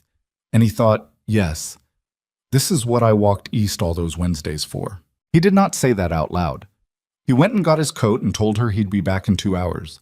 And she asked where he was going, and he said to get lumber for the porch railing, and she looked at him with an expression that was equal parts startled and exasperated and something close to delighted. "You're doing it today," she said. "Baseline's been established twice," he said. She shook her head. He went to get the lumber. The porch got its railings that afternoon, which Caleb built and Iris held pieces for while wearing her work gloves and telling him twice that he'd measured wrong. She was right both times, which he acknowledged without elaborating on. And by evening it was done, and they stood on the porch together in the cooling air and looked out at the fir stand, and it was not a perfect porch railing, but it was a real one. "Better," she said. "Hmm? Thank you. You told me to. You did it anyway." She looked at him sideways. "Don't make me explain why that's different." He understood why it was different. He didn't make her explain it. The first months of the marriage were not the easy kind. He'd known they wouldn't be. 2 people who'd been entirely on their own for years, both set in their own rhythms, both accustomed to the particular silence of living alone. She was a light sleeper, and he moved through the early morning preparation for the mill with a heaviness that he hadn't realized until someone else was being disturbed by it. She had opinions about where things went in the kitchen that were different from his opinions, and she held them with the quiet tenacity of someone who'd found a system that worked and had no interest in abandoning it. He had a habit of going silent when he was troubled about something instead of saying he was troubled about something, which she had apparently decided she would not tolerate. "You've been doing it all week," she said on a Thursday evening in May, when the spring had finally arrived in earnest and the evening was warm enough that they'd eaten supper on the newly railed porch. "Whatever's on your mind. It's nothing that needs—" "Caleb," she set her fork down. "I told you about my mother. You know why I do the things I do. That means when you go silent for a week, I'm doing math in my head about what it means, and I'd rather not." She paused. "What is it?" He looked at his plate. The thing on his mind was, in fact, about her, about a conversation he'd overheard at the mill between 2 floor workers who'd had enough of the wrong kind of April whiskey to say things they'd normally have kept quiet. Things about Iris. About what the town really thought about a woman who'd shown up with nothing and managed to marry the foreman inside of 7 months. He'd shut the conversation down before it went further, but he'd heard enough, and he'd been carrying it since Tuesday without knowing what to do with it. He told her. Plainly, without softening it more than necessary, because she always knew when something was being softened and it made things worse. She listened. When he was done, she was quiet for a moment, looking at the fir stand in the evening light. "What did you say to them?" she asked. "I told them to get back to work." "That's all?" "It was enough. They knew." He paused. "I'm sorry. I should have told you sooner. Yes, she said. You should have. She picked up her fork again. I've heard worse. I'll hear worse again. I don't need you to protect me from it. I need you to not carry it around by yourself for 5 days because you're trying to protect me from it. That's a fine distinction. It's an important one. She looked at him directly. I don't need a shield. I need a partner.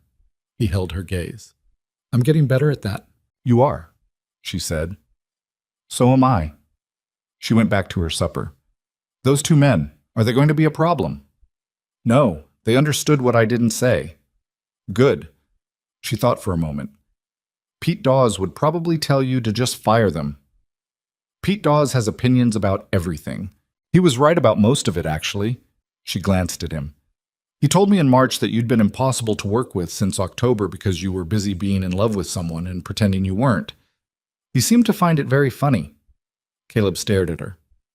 He said that to you? Several things along those lines, yes. He was quite cheerful about it. She kept her expression neutral with obvious effort. I found it informative. He shook his head.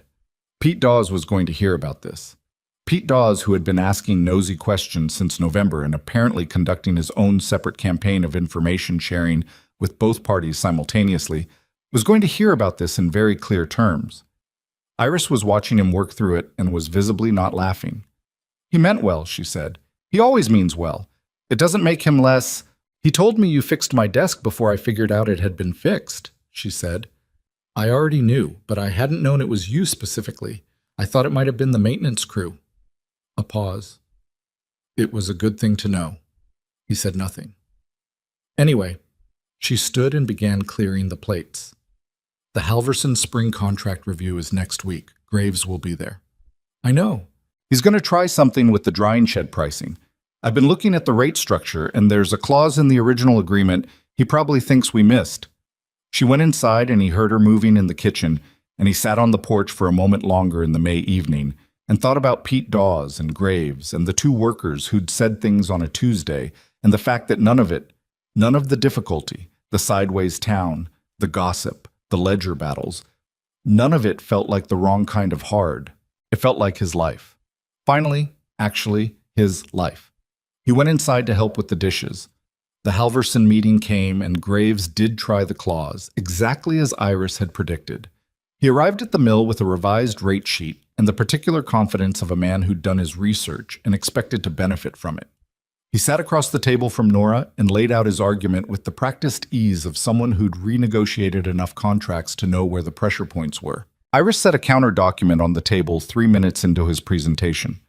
Section 11 of the original agreement, she said, specifies that rate adjustments to ancillary services require 30 days written notice and must be submitted before the first of the contract month. This is the 9th. She tapped the page. We're 8 days past the window. Graves looked at the document, then he looked at Iris, then he looked at Nora. Miss Ashby, he said, with the slight emphasis that suggested he intended to go around Iris to the actual decision-maker. Mrs. Rowan handles the contract review, Nora said. If you have questions about the document, you should address them to her.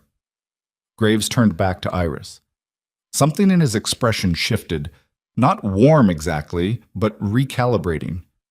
You're very thorough, he said. I try to be. She pushed the counter document slightly further across the table toward him. The original rate structure holds through the end of the quarter. We're open to renegotiation beginning in July with proper notice. I've prepared a proposed adjustment schedule that I think you'll find fair. It accounts for the market pricing shift you're responding to while keeping the terms within the original contract framework. He picked up the proposed schedule. He read it. He read it again. This is reasonable, he said, in a tone that suggested he'd expected it not to be. It's meant to be, she said. We want a long-term relationship with Halverson. That requires both sides to feel the terms are workable. He signed off on the extension of the original rate structure and agreed to come back in July. When he left, Nora sat back in her chair and let out a slow breath. You knew he was going to try the clause, she said. I know Graves. Iris gathered the documents into their folder. He's not dishonest. He just tests every edge of an agreement to see which ones hold. Once he knows you're watching, he stops testing. How many times is that going to happen before he stops testing? Once or twice more, probably, Then he'll just negotiate straight. She looked at Nora. You did well. You held your position. I said 7 words. The right 7 words at the right time, without flinching. Iris handed her the folder. That's harder than it sounds. Nora held the folder and looked at her. This woman who'd come to the mill in October with nothing and had spent the intervening months quietly becoming the backbone of its financial operation, and who was now also, somehow, her friend. Can I ask you something? You can ask. Did you know, when you first came here, did you know it was going to turn out like this? Iris considered it honestly. No, she said. I knew there was a job that might not exist anymore. I knew I had enough money for 6 weeks if it didn't work out. She paused. I didn't know about any of the rest of it. Are you glad? A pause that was a beat longer than usual. Yes, she said. I am. She said it plainly, without the careful hedging she used to apply to statements about her own feelings. I'm glad. Nora nodded, satisfied. She went back to her desk. Iris went back to hers. Down on the floor, Caleb was running a production check on the afternoon shift output and trying not to think about the meeting happening overhead, because Iris had told him specifically that she did not need him anywhere near the Halverson conversation, that his presence would imply she couldn't handle it herself, and she was entirely right. He'd stayed on the floor. Pete came by with the shift numbers and lingered in the way he did when he had something to say. How'd it go up there? Pete asked. Don't know. Still going. Graves is a snake. Graves is a businessman, different thing. Caleb reviewed the numbers. These are too short on the east stack. Henderson miscounted. I'll fix it. Pete didn't move. You should have seen the town hall, you know, when you two walked out. Old Doris Pelham was crying. She was not. Hand to whatever you want to swear by. Full tears. Pete shook his head with the appreciation of a man who enjoys being right about human nature. I told you back in November. I told you the whole town wanted it to work out. You told me there was talk. There's always talk. Talk doesn't mean what people actually want. Pete finally moved to go fix the Henderson count, then stopped. She's good for you, and the mill, and Nora. He said it simply as a statement of fact. That's all. He walked off before Caleb could respond, which was probably deliberate. Caleb stood with the production numbers in his hand and the afternoon shift moving around him, and thought about October and a woman stepping off a supply wagon with a cracked suitcase and a dead man's letter, and how none of them, not Pete, not Nora, not Doris Pelham, and certainly not Caleb himself, had understood what was actually arriving that day. Not just a bookkeeper, not just someone to fix the accounts, someone who stayed. Not because she had nowhere to go. She'd had Portland and Seattle and Millhaven. She'd had options, and she'd had the ability to make more, but because she'd made the choice, slowly and honestly, and with full knowledge of what it cost her, to put her weight down and stop checking the floor. The mill whistle blew at the end of the afternoon shift. The floor began to empty, men collecting jackets and heading for the door, voices rising with the end-of-day release. Upstairs, he heard footsteps in the corridor that he recognized without having to think about it. The particular rhythm of Iris's walk, purposeful and even. She appeared in the stairwell doorway. It went well, she said. I gathered. He tried the claws. I know. I prepared for it. I know that too. He put the production numbers on the floor supervisor's desk. Ready? She got her coat from the hook by the door. The new one she'd bought herself in March, heavier than the gray one, dark green wool that fit properly, and her gloves, and they left the mill together as the last of the afternoon workers filed out around them. They went west, past the side gate, past the point in the road where Caleb had once stopped every Wednesday and turned around and walked back alone, past the old timber yard, which was just the timber yard now, just a familiar thing on a familiar road. The evening air was warm in the way that May evenings in the mountains sometimes managed, briefly, like a gift that knew it wasn't going to last long. Somewhere behind them, Frost Creek settled into its evening. The mill went quiet. Lights came on in windows. Doris Pelham, at the boarding house on Calloway Street, looked at the room that had been Iris Holloway's and thought about the person who had lived in it and how she had turned out to be nothing like what the town had expected, and better. Pete Dawes, walking home in the opposite direction, thought about the shift numbers and the Henderson miscount, and, briefly, about the foreman who had walked the wrong direction for 11 Wednesdays, and smiled to himself in the way of a man who had been correct about something and intended to continue being correct about it. Nora Ashby sat at her father's desk in the mill office and opened the quarterly report Iris had prepared and read through the numbers. Numbers that were better than last year, better than any year she'd found in the old ledgers, and felt, for the first time since her father's death, that the thing he had built was going to be all right. More than all right. She thought about the woman who had come in October with a dead man's letter, who had found the fraud and rebuilt the accounts, and held her ground with Graves and quietly, without anyone quite seeing it happen, become indispensable. She thought about Caleb, who had walked the wrong direction for months because the right direction, for once, was east. She closed the quarterly report. She turned off the lamp on her father's desk. She went home. And on the west road, in the May evening light, Caleb and Iris walked toward the cabin with the red door, and the porch with the new railings, and the 2 cups on the shelf, and the wood stove that worked better than it looked, and neither of them felt any particular need to mark the moment or describe what it was. It was just the walk home. It was enough. 10 years changes a place the way water changes stone, not all at once, not dramatically, but steadily, in ways you only fully see when you stop and look at what it used to be. Frost Creek Mill. The spring of its 11th year under Nora Ashby's management was not the same operation that had nearly collapsed under its own mismanaged accounts a decade earlier. The East Wing drying shed had been rebuilt twice, once after the original repair Iris had recommended with the recovered fraud money, and once again 3 years later when a winter ice load took out the north wall and they'd rebuilt it larger and better than before. The main floor had expanded. There were 12 more men on the payroll than there had been in Caleb's first year as foreman. The Halverson contract, once the source of billing fraud and tense renegotiations, had grown into the mill's most reliable revenue relationship, partly because Graves had eventually stopped testing the edges of the agreement and started treating Iris like the professional she'd always been, and partly because Nora had developed the particular skill of knowing when to push and when to let something settle. The town had grown too. Not dramatically. Frost Creek was never going to be a city, but the settlement had thickened, filled in, become more permanent feeling in the way that places do when enough people decide they're staying. A second general store. A schoolhouse that replaced the one-room arrangement with something that had 3 rooms and a proper teacher imported from Portland. A doctor who'd arrived 2 years back and, finding the place agreeable, had not left. And the cabin on the west road, the one with the red door and the porch that had gotten its railings on the day of the wedding, had changed too. Not in its bones. Caleb had built it to last, and it had lasted, but in the specific way that living in a place changes it.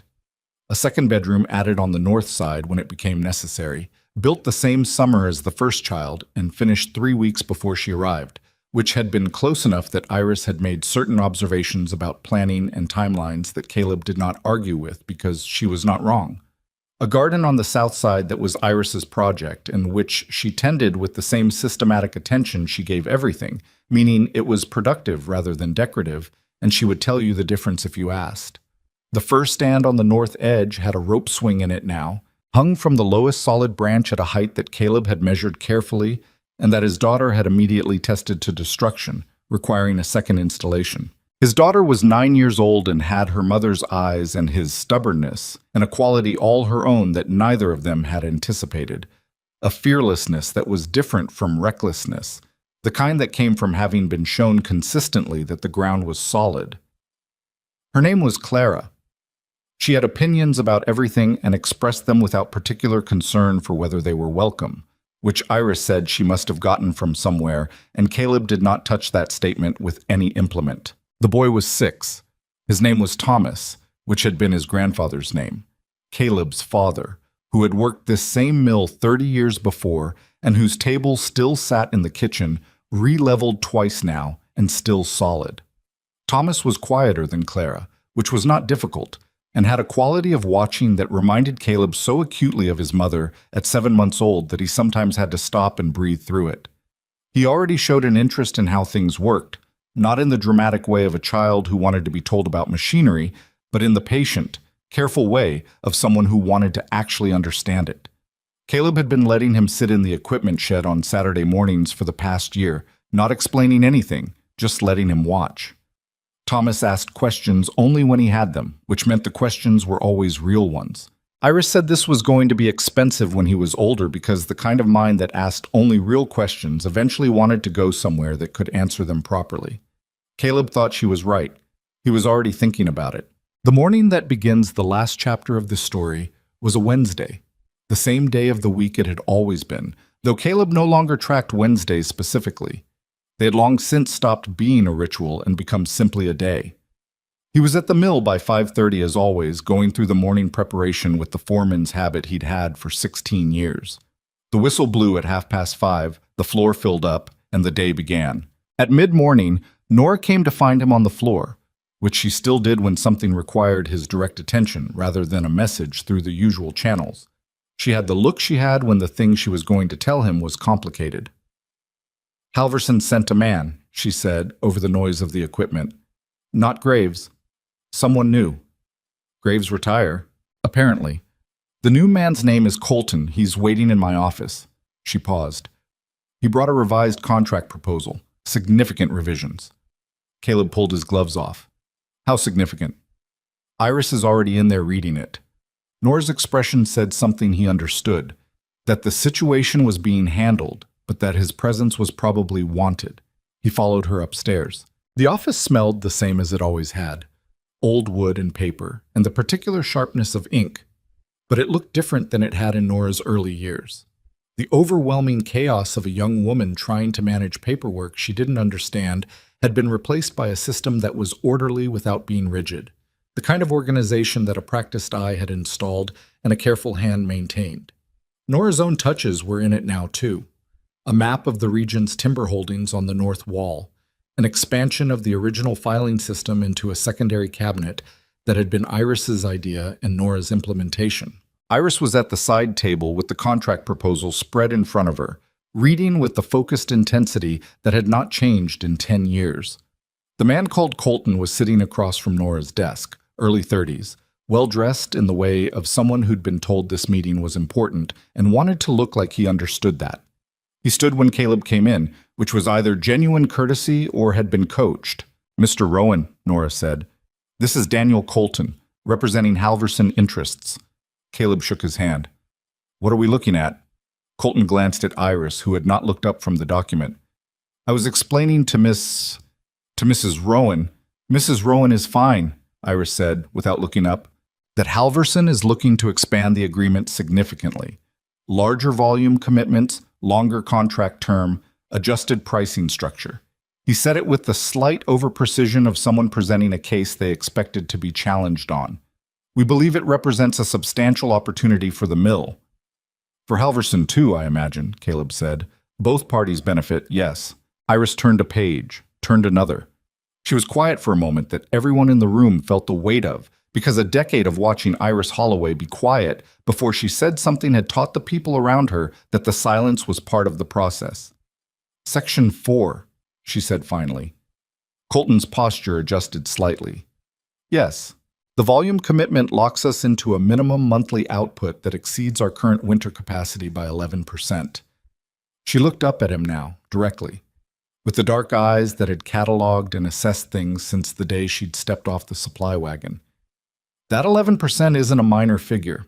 In a bad winter, ice on the haul roads, equipment issues which happen, we'd be in breach. The contract includes a weather provision.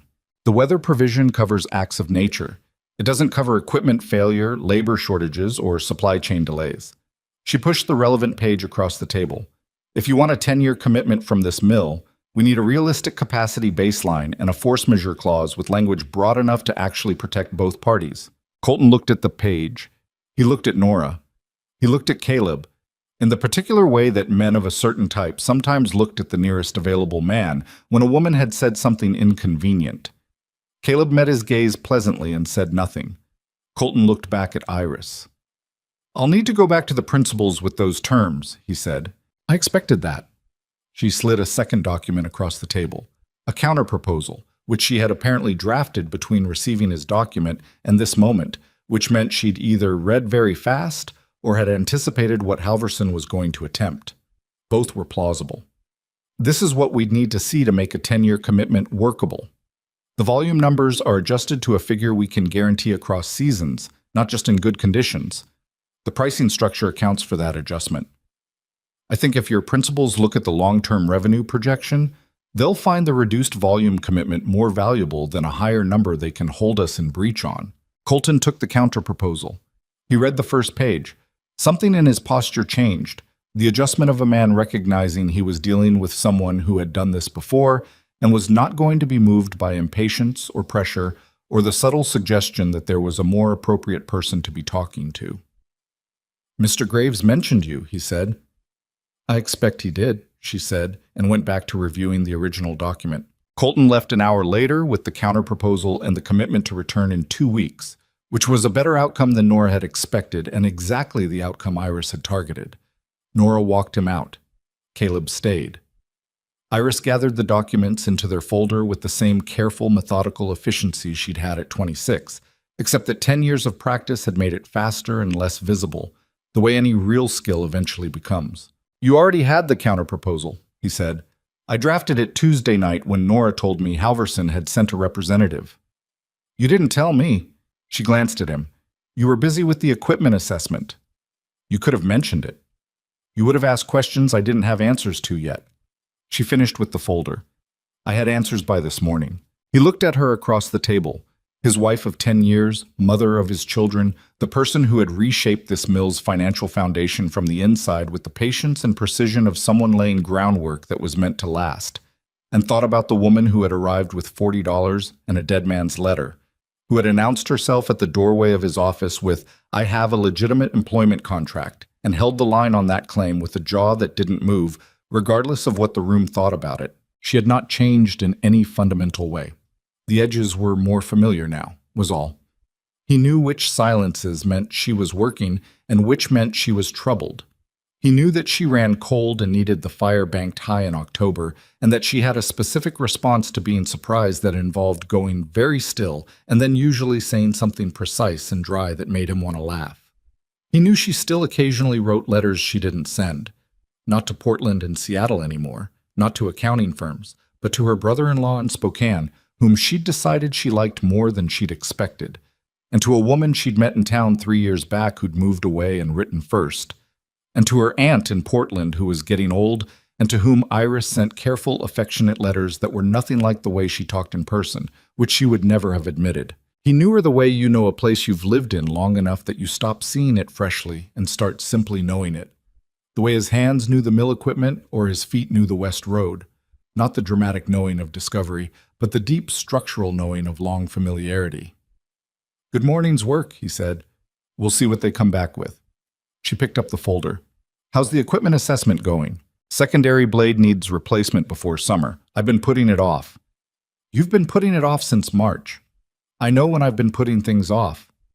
"Thomas asked me last night if he could come to the mill on Saturday," she said, the subject shift as natural as breathing. "He wants to see the equipment room." "I know, he told me too." "And?" I said yes. She looked at him with the expression she had when he'd said the right thing, and was mildly surprised to find it wasn't harder. "Good," she said simply. He went back to the floor. She went back to her office. Nora came back up from walking out Colton and stood in the corridor for a moment, looking between the two open doorways. Caleb's back visible through the floor window below, Iris already at her desk with a new page of numbers, and thought not for the first time about what it would have looked like if Iris had taken the Millhaven position. If she'd folded up that letter and sent it instead of putting it in her pocket. If Caleb had gone west on that second Wednesday instead of east, which had been the logical thing, and which he had not done. Nora had thought about that particular fork in the road more times than she'd ever told either of them, because she understood, in a way that only someone who'd watched it from close distance could fully understand, how many times the thing could have gone differently. How many moments there had been where either of them could have flinched and changed the course of it. She went back to her desk and opened the quarterly report and got back to work, which was what she did when she was feeling something she didn't have immediate language for. The day wound down the way days did. The shift ended, the floor cleared, the machinery went quiet piece by piece. Caleb finished the last of his assessments and wrote up the secondary blade replacement order. Overdue, Iris was right. She was usually right about the things she noted twice, and locked the equipment room. He went up to get his coat and found Iris still at her desk, which no longer surprised him the way it once had. He stood in the doorway. "Clara has a recital tonight," he said.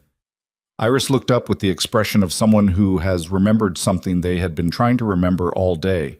"The school recital. What time?" "6. Doris Pelham told you last week, and you wrote it down, and then the Halverson thing happened." "I didn't forget it. You nearly forgot it." "Nearly is not the same as." She was already standing, gathering her things. "Does she know what she's playing?" "She told me last week. I didn't follow all of it." "She's been practicing the same piece for a month and a half. You've heard it every evening." Iris put on her coat. The dark green wool had been replaced 3 years ago with a heavier one, dark blue, lined, because she had never quite accepted Frost Creek winters without registering a protest, even after a decade of them. "I hear it," he said. "I don't always follow it." "She'll ask you what you thought." "I'll say it was good." "She'll want more than that. She's 9. Iris looked at him with the exasperation that was not really exasperation. "Pay attention tonight." "I always pay attention." "You pay attention to things with moving parts and load-bearing functions." "Music has structure. Tell Clara that. Use those words specifically. She'll love it."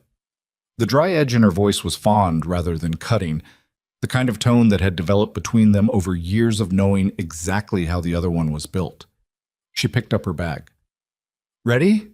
They went down together, out the front door, into the May evening that was neither fully warm nor cold, the light going long and golden the way it did in the good months, lying flat across the road and the mill's weathered exterior and the mountain face to the north. They walked west. It was not a Wednesday. It did not need to be. The West Road was just the road they took now, the ordinary direction of their ordinary life, and the old timber yard was just the timber yard, and the gap in the trees where the mountain showed through was just a familiar landmark rather than a measure of how far they'd come. Clara was already on the porch when they came up the track, sitting on the railing, Caleb's railing, the one built on the wedding day, with her feet swinging and her school dress on and an expression of barely contained impatience. "You're late," she announced. "We're exactly on time," Iris said. "I said 6 and you're not here at 6. You're here at 6 in 12 minutes. We're not late until we miss something," Caleb said. Clara considered this with the focused skepticism of a 9-year-old who suspected she was being managed. "Thomas is ready. He's been ready for an hour." "Thomas is 6, Iris said. "He's been ready because he doesn't understand that ready and on time are different things." "Well, someone should explain that to him because he keeps asking me when you're coming back and I kept having to say, 'Clara.'" Iris's voice was patient, specifically patient in the way that meant she was not actually irritated but was not going to let it run further. "Go get your brother." Clara jumped off the railing and went inside, volume undiminished, calling for Thomas with the authority of someone who had been the older sibling for 6 years and had fully inhabited the role. Caleb stood on the porch and looked at the fur stand in the evening light. The rope swing moved slightly in the air, which was barely moving. A woodpecker somewhere in the stand was working on something with the steady mechanical persistence of an animal that had found its purpose and was committing to it. Iris came to stand beside him, not touching, just beside him, the way they stood when they were waiting for something together. "She's going to be terrible tonight," he said. "She's going to be fine. She'll be distracted. She's been distracted all week. She'll play the piece she's practiced 40 times, and it will be fine, and you'll tell her it was good. And she'll want more than that, and you'll say something about structure and she'll be satisfied." Iris looked at the swing. "Thomas is going to fall asleep in the second half." "Probably." "You'll carry him home." "I know." She was quiet for a moment. The pecker in the fur stand kept at it. "Colton will come back with concessions," she said. "Halverson wants the 10-year relationship. They'll give on the capacity baseline." "You figured that out this afternoon." "I figured it out Tuesday night, actually. I just wanted to see how he presented it before I said anything." He looked at her sideways. "You knew before the meeting." "I had a strong theory." "You had a counter-proposal drafted before he sat down. Having a plan is not the same as being certain." She said it with the precision she applied to distinctions that mattered to her. "I had a plan. The meeting confirmed the plan was right." "There's a version of that would drive some people crazy," he said. "There's a version of you that could drive some people crazy too." She glanced at him. "You go silent for a week when something is on your mind and I have to pull it out of you like a bad tooth." "I'm better than I was." You are, she said. So am I. She said it the way she'd said it once before, years ago, in a different context, and he recognized it and thought she probably intended him to. The door opened and Thomas came out first, carefully, holding something, a drawing he'd apparently made and wanted to show them before they left. Clara came behind him with the resigned expression of someone who'd tried to hurry someone and failed. Thomas held up the drawing. It was a detailed and earnest rendering of the mill's main floor, viewed from above, with the equipment labeled in his 6-year-old handwriting, some of it recognizable, some of it invented phonetically. He had included the secondary blade with a note that said broken in large letters, which Caleb stared at for a moment. "How do you know about the secondary blade?" he asked. Thomas looked at him with his mother's eyes. "Pete said. Pete told you the secondary blade needs replacing.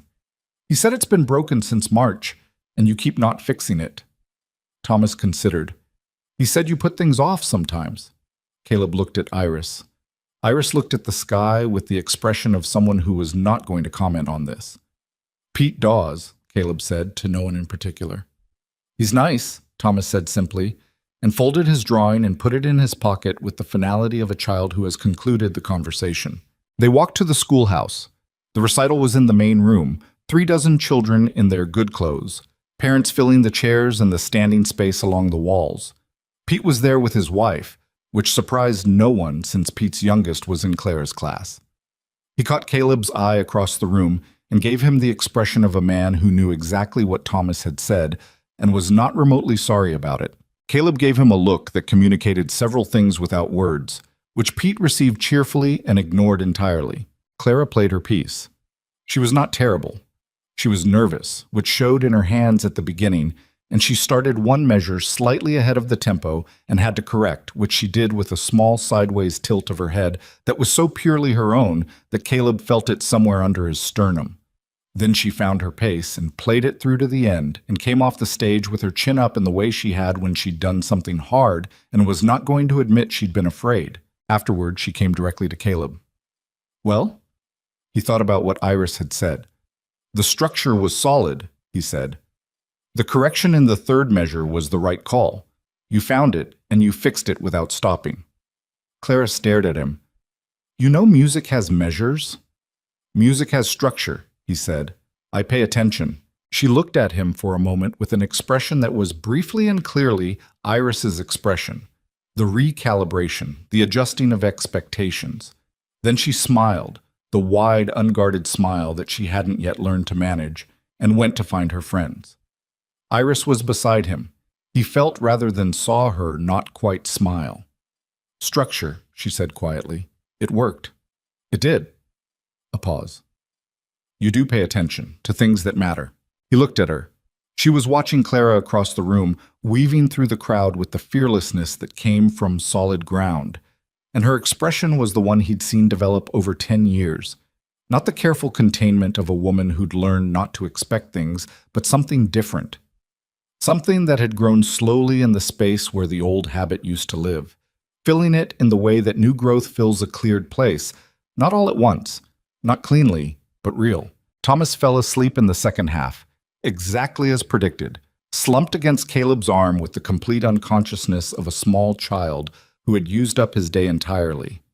Caleb carried him home through the spring dark, Thomas's weight easy and familiar on his shoulder, Clara walking ahead with a school friend who lived one road over, talking about something with great intensity. Iris walked beside him on the west road, and the night was quiet around them, and Frost Creek put out its lights one window at a time. At the point where the road forked, east toward what had once been Iris's direction and was now just the other direction, west toward the red door and the porch, and the fur stand.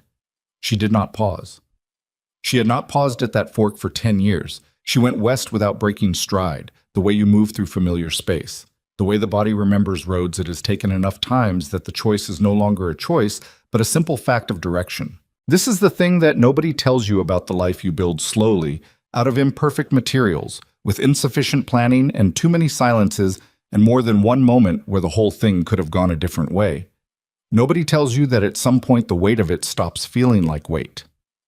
That the accumulation of ordinary days, unremarkable in themselves, becomes something with more structural integrity than anything you could have designed deliberately. that the cabin you built to last will hold 2 coffee cups instead of 1, and the road you walked alone for years will become the road you walk together, until the walking is done, and the wrong direction will become simply home. Caleb did not think all of this in so many words, walking west through Frost Creek with his son on his shoulder and his wife beside him. He was thinking about the secondary blade replacement, and about Halverson's likely counter to Iris's counter, and about the thing Thomas had said on the porch about Pete telling him things, which was going to require a conversation with Pete about the appropriate distribution of mill maintenance information to 6-year-olds. But some part of him knew it anyway, the way the body knows things that the mind is too busy to articulate.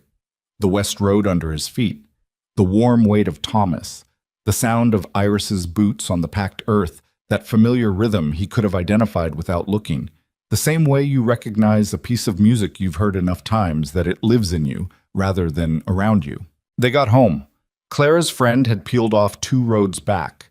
Caleb got Thomas into bed without waking him, which required the specific skill of moving a sleeping child through space that he'd developed over 6 years, and which he would never have claimed as a skill in front of other men, but which he was quietly proud of.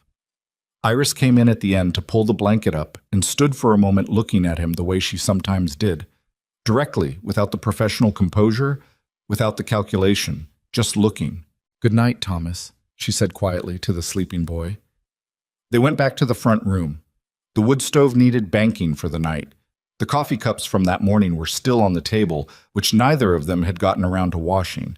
The cabin was warm and quiet and entirely itself, which was the only thing it had ever tried to be. Iris sat in her chair, the second chair, the one with the wool blanket on it that had come from the boarding house 10 years ago and was still there, worn soft with use, and picked up the letter she'd been writing to her aunt in Portland. She did not write immediately. She looked at the fire for a moment with an expression that he'd learned over time, meant she was content in a way she didn't entirely know what to do with, because contentment had not been her native state, and she was still, after a decade, occasionally surprised to find herself in it. He sat in his chair and looked at the fire too. After a while she said, "The porch railing has a loose post, the one on the east corner." "I know." "You've known since February." "I've known since February." "Baseline," she said, and went back to her letter. He leaned forward and put another piece of wood on the fire, and the cabin held its warmth around them, and outside Frost Creek went about the business of its evening, the mill silent at the end of the West Road, the mountain standing over everything the way it always had, indifferent to the particular smallness of human lives, and to the fact that smallness lived with honesty and care, and the willingness to walk in the wrong direction when the wrong direction is the right one. Smallness, it turned out, was more than enough. He would fix the east corner post on Saturday. He would not put it off again until March.